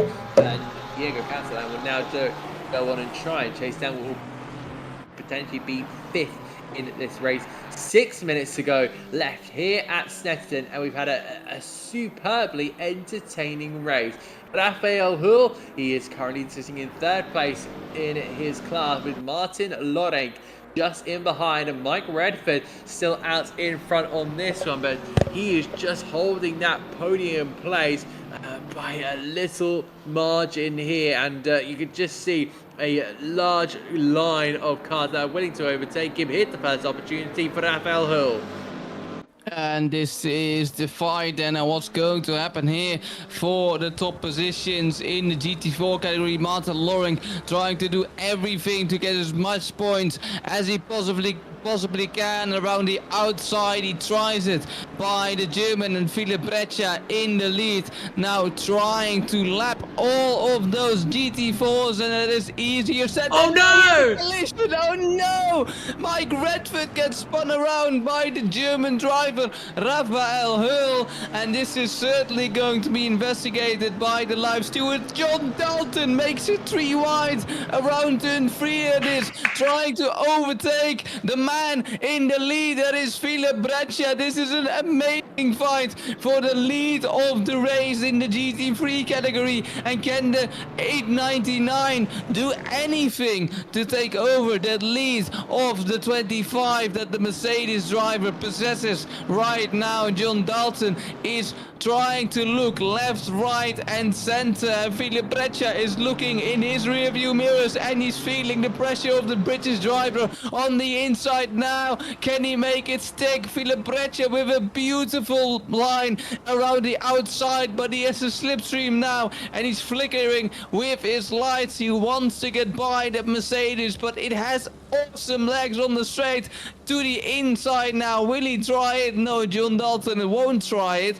Does know how to do it around the outside, but afraid to maybe mess up the race. John Dalton and Philip Breccia battling it out for the lead in this race.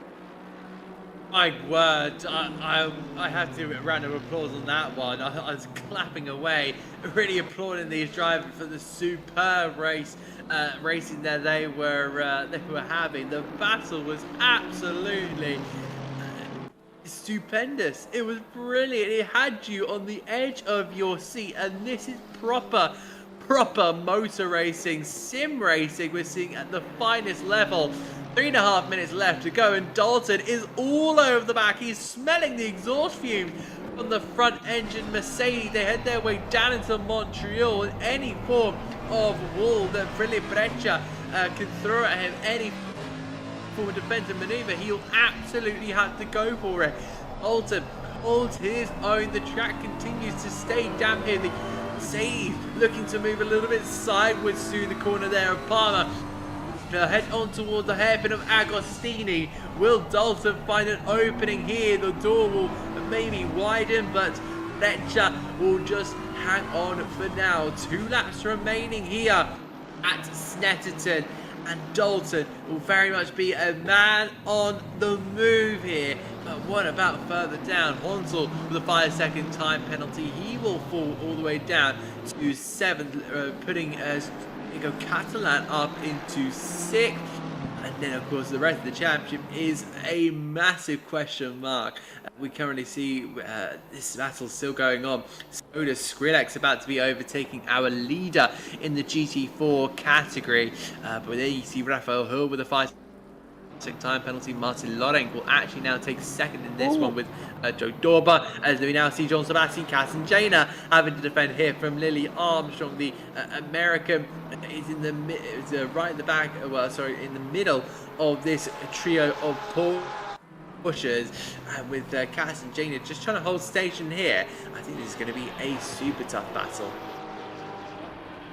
And indeed it will, and I've already poked our social media channels today, and of course, like in the last race, I need to touch on our beautiful livery contest, because yes, ladies and gentlemen, we do have a livery contest for the mini British GT season. It's on our Insta story right now. Please go and vote, because we are in the semi-finals. I think our Roker Poker livery is involved indeed. From Les Stevenson, we have Gauw Manso battling it up with Jean Casingena. Then we have Niels Engelhardt, who's not driving today, by the way, and then we also have Les Stevenson, Niels Engelhardt and Les Stevenson going side by side for the win currently. On top is Niels Engelhardt, and those are the semi-finals. So don't forget to vote on our social media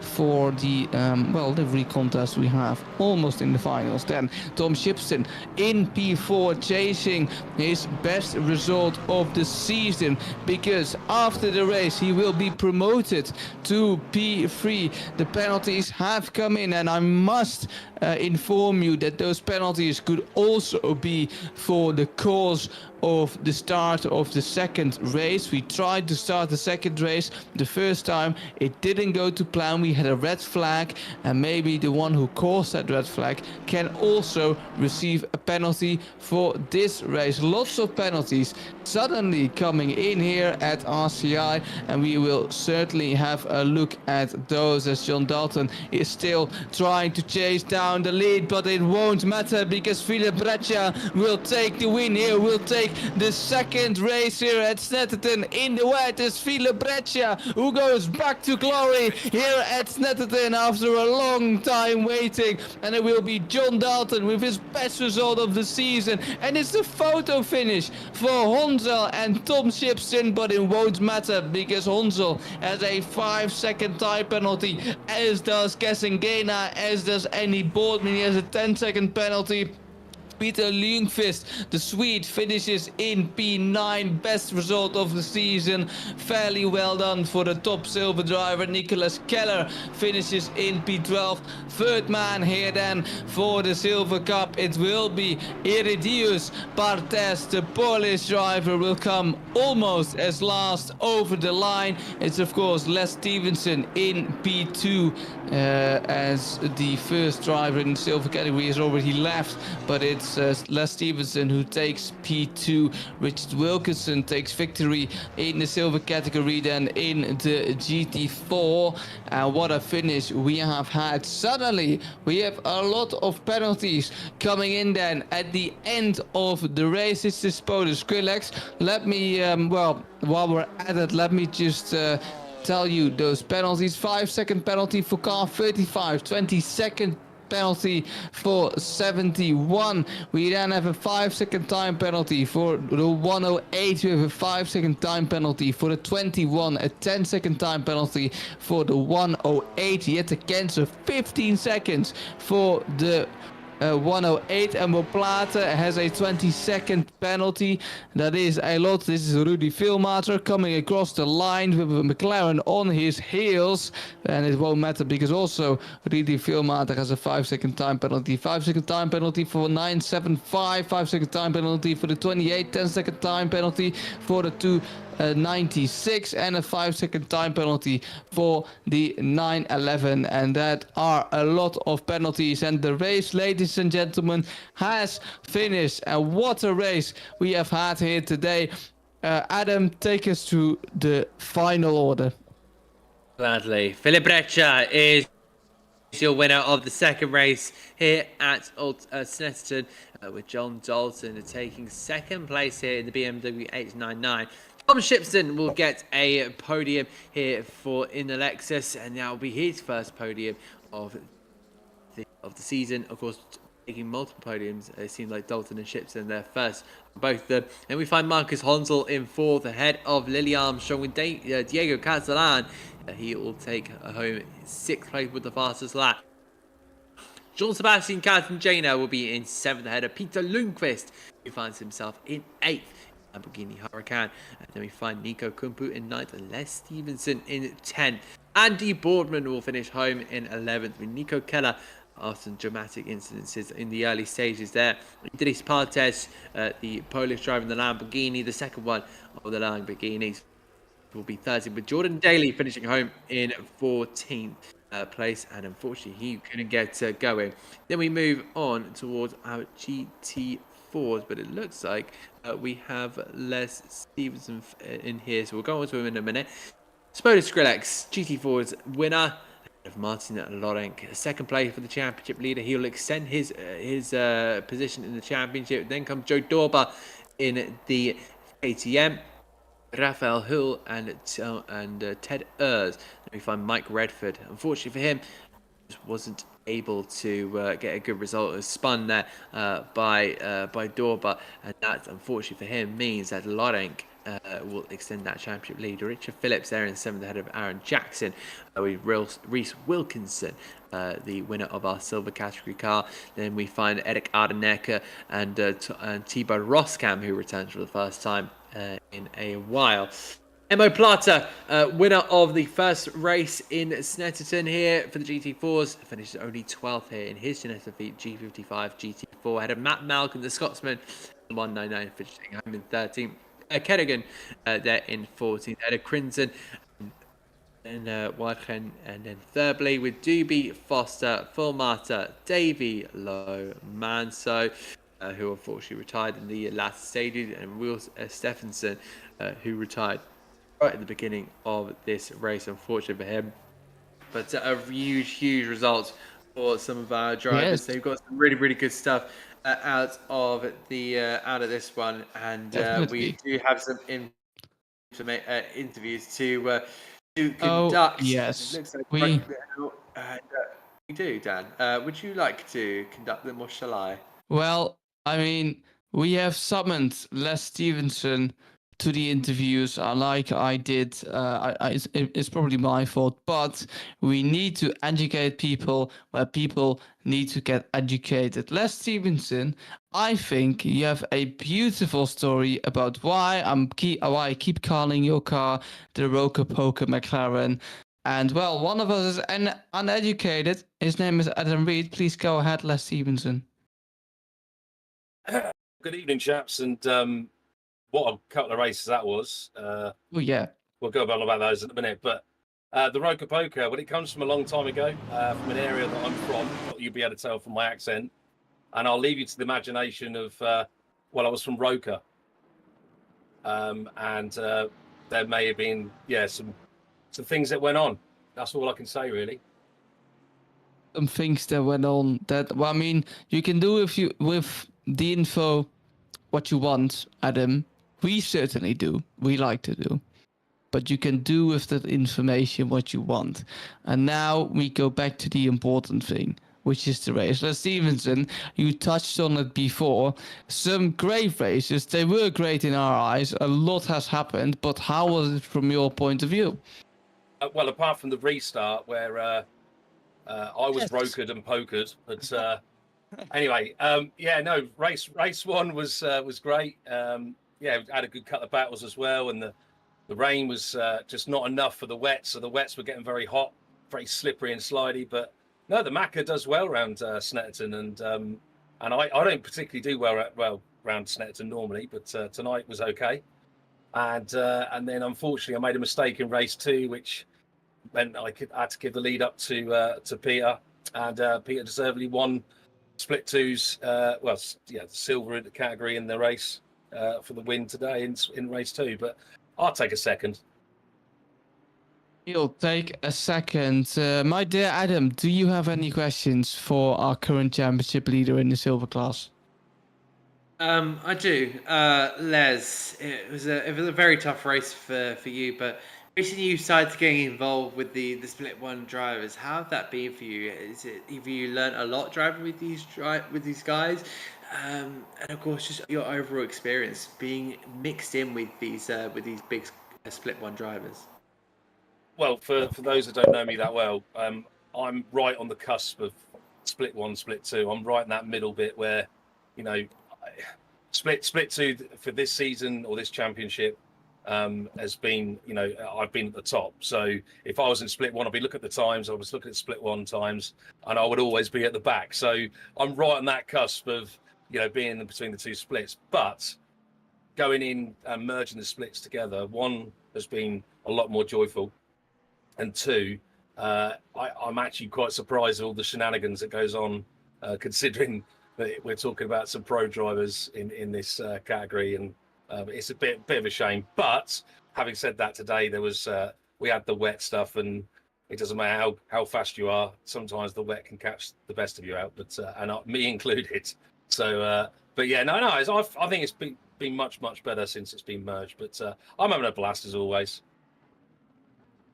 Indeed. That's really only my question for you. But next we have Brands Hatch, I believe. I can double check the calendar, but my memory and that is correct. We have Brands Hatch next. How are you feeling about that? Dreadful. It's my worst track in the series, and one to watch out for will definitely be Callum Kerrigan. He is the king around that track. Certainly throughout my group of people that I converge with, and yeah, I reckon he's definitely one to watch out for at Brands Hatch. But for me, no, it's definitely not one of my strongest tracks. In fact, it's probably my worst. But we'll see how we fare, and we'll have a laugh either way. We will absolutely will do. And thank you so much for taking your time. No, thank you guys. Yeah, and thank you, Les. Thanks as always for the broadcasters, and you know, especially for the unsung heroes like Ash Bibby behind the cameras. But yeah, love you a long time. Is there anyone else you want to give a shout out to, Les? Well, as you mention it, I will have to say it now. But but yeah, to my wife, this weekend we celebrated 21 years of marriage. How about that? Yeah, how about that? Yay! A little clap from us. Thanks. Yeah, no, yeah. So, you know, to my wife Lizzie, and as always, as being very kind to allow me to do this on a Monday evening. Beautiful. That's the clap. Beautiful. Well, thank you, Les. We'll look forward to watching you from Brands Hatch. Thanks, guys, and yeah, see you next week. See you. Well, I talked about John Dalton with the John Dalton zone in question, of course. But John Dalton has raced 2 formidable races, best race results of the season. John, you must be delighted. Is John Dalton yeah, yeah, absolutely so. Sorry. Yeah, absolutely so. I'm very delighted with today's result.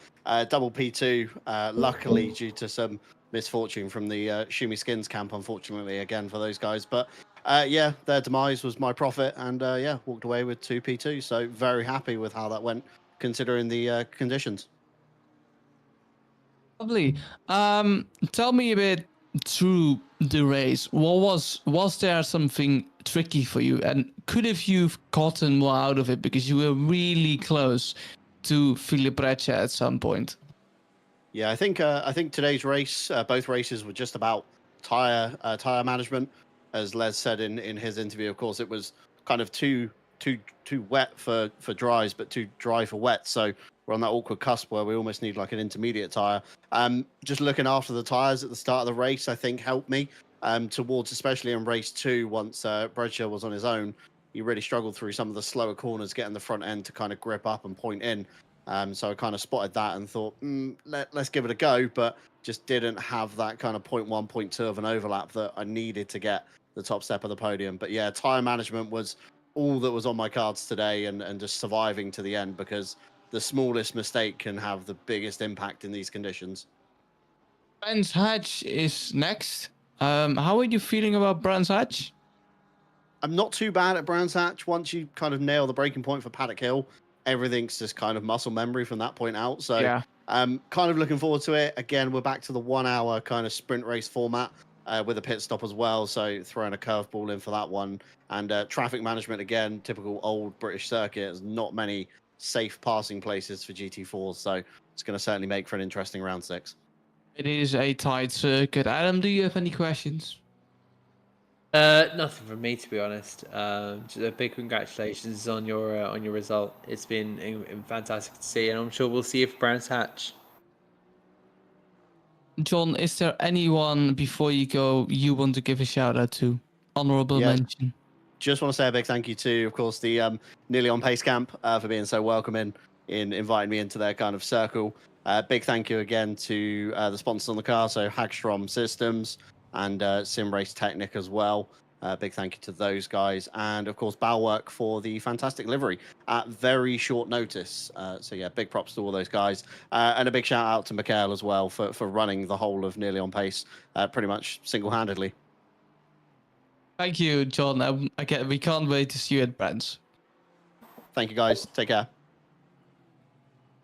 Well, the man who took victory after a long time waiting, Philip Breccia, first of all, congratulations. You must also feel delighted. Yeah, hello everyone. Yeah, very delighted. I didn't expect that, to be honest, after qualifying. But for once I was lucky, and I'm very happy with that result. Did it come down to luck, more with driver skill? Because, well, you did fend off a BMW named John Dalton, and you had to manage traffic, as we see a T-bone here in the race replay. But you know, it was quite difficult for you, wasn't it? But how did that race go for you? Yeah, the second race was pretty tough because I was a little bit faster than Casingena, just a few tenths, but he has excellent exits from slow corners. And then he had bad luck with the back marker into that slow corner after the bridge.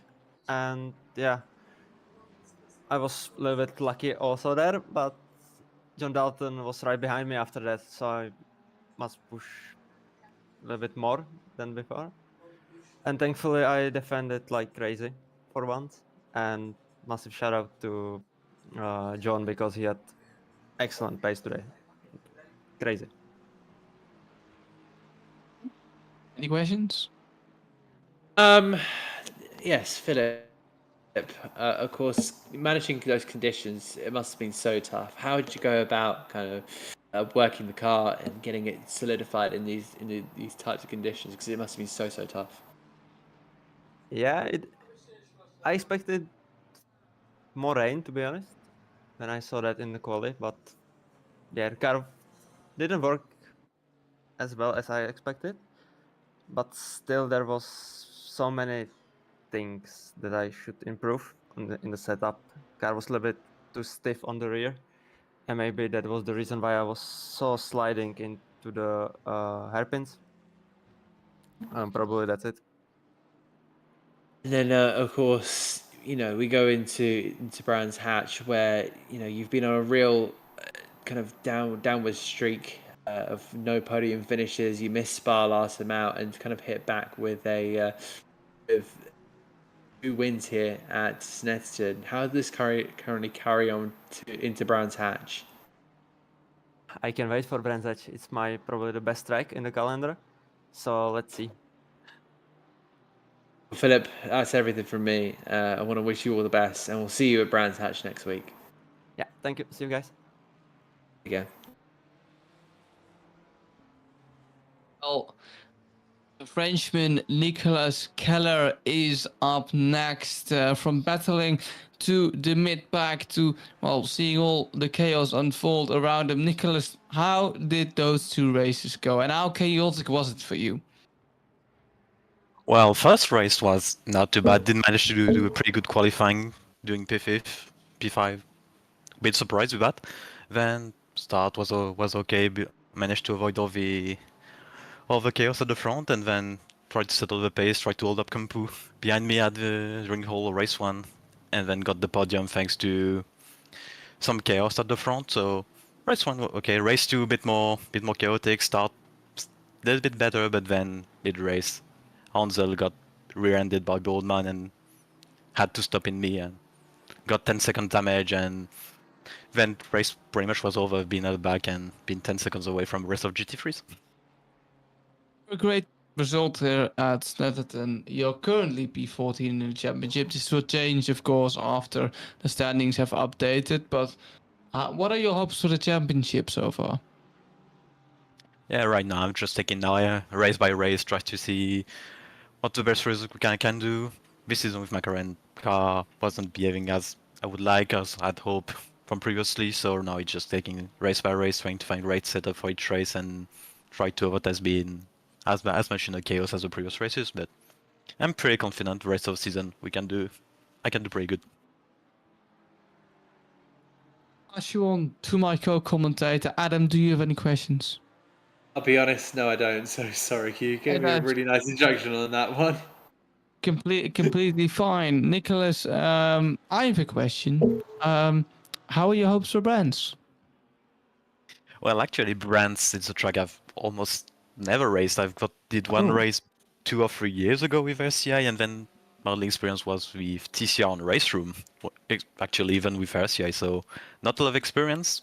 Background is usually fast there, so let's see what I can do. Is there anyone before you go you want to give a shout out to as well, Nicholas? Yeah, I want to give a shout out to the guys at Prime Motorsport. We've been regular at SCI for a few years and basically started league racing with these guys. And also a shout out to my cousin who did the livery on my McLaren. So thank you, guys. All right. Well, thank you, Nicholas, for coming in, and we'll hope to see you at Brands again. Good luck. Thank you, good evening. We then have the Alpine driver of Doobie. Doobie, first of all, how are you doing, and how did those last races go for you? Hello. Well, it was something, that's for sure. Like, the first race was really fun. Like, I had lots of great racing with all of the GT4 field. Surprisingly, even some Split 1 GT4s were in there. So, great fun. Ended a bit bad for me because I binned it like 2 times in a lap. Then tires were gone, and that was it. Second race had a bit less action in the mid-race, but beginning and the end, lots of racing again, close stuff, really cool. I had a good time. And any questions from Adam again? I'll probably ask the Brands Hatch one. Are we going to be seeing you at Brands Hatch in a week's time? Yeah, for sure. It's a fun track. Really like to drive it. It seems like a driver's favorite amongst many real-life drivers. I'm not entirely sure about sim races, but you know, it's definitely a circuit that's up there. One of the best short circuits in the world. I've been heard. Yeah, the GT4s are going to be so incredible. So really make sure you enjoy the track for sure, because I know I do, especially as someone who lives 30 minutes away from the circuit.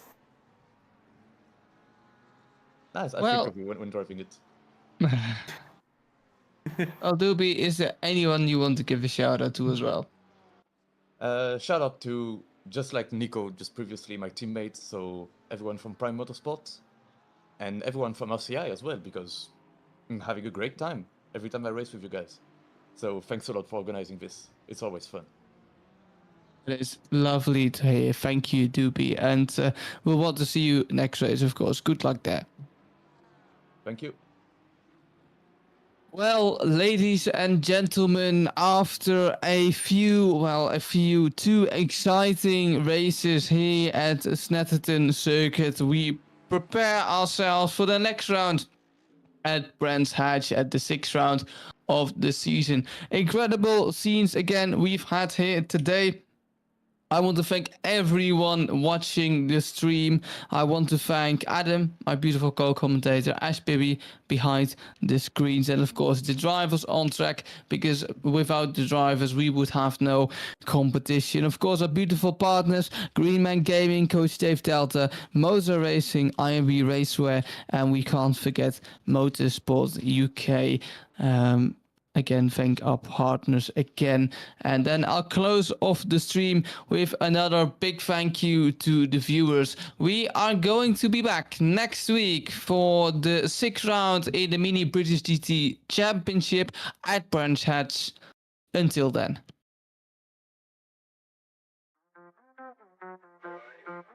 You ready? 3, 2, 1, go. Get behind the wheel, let's go. Grip the road, feel the flow. Thunder roaring, steel alive. Live this dream and drive. Tires burning with gasoline. Push the limits, chasing green. One shot, don't slow. Go on, we'll take control. Engines scream alive tonight. Blazing past the red line. Outrun the night, won't lose this fight. Follow the road, red line for show. We're chasing taillights, don't let go. Under the stars, we'll go so far. This is who we are. Chasing taillights. Chasing taillights. Chasing taillights. We're chasing taillights. The miles they fade, but they don't die. Faster now, the hours fly by. Sweat and gears, hearts in sync. On the edge, on the brink. Clock ticks down, stakes are high. One mistake, we kiss us goodbye. Don't slow down, we're not done. Finish line for the strong ones. Engines scream alive tonight. Blazing past the red line. Outrun the night, won't lose this fight. Follow the road, red line for show. We're chasing taillights, don't let go. Under the stars, we'll go so far. This is who we are. Chasing taillights. Chasing taillights. Chasing taillights. Chasing taillights. Feel the rush, see the goal. Every second, take control. The world blurs, time won't wait. We rise, we fight, we excel.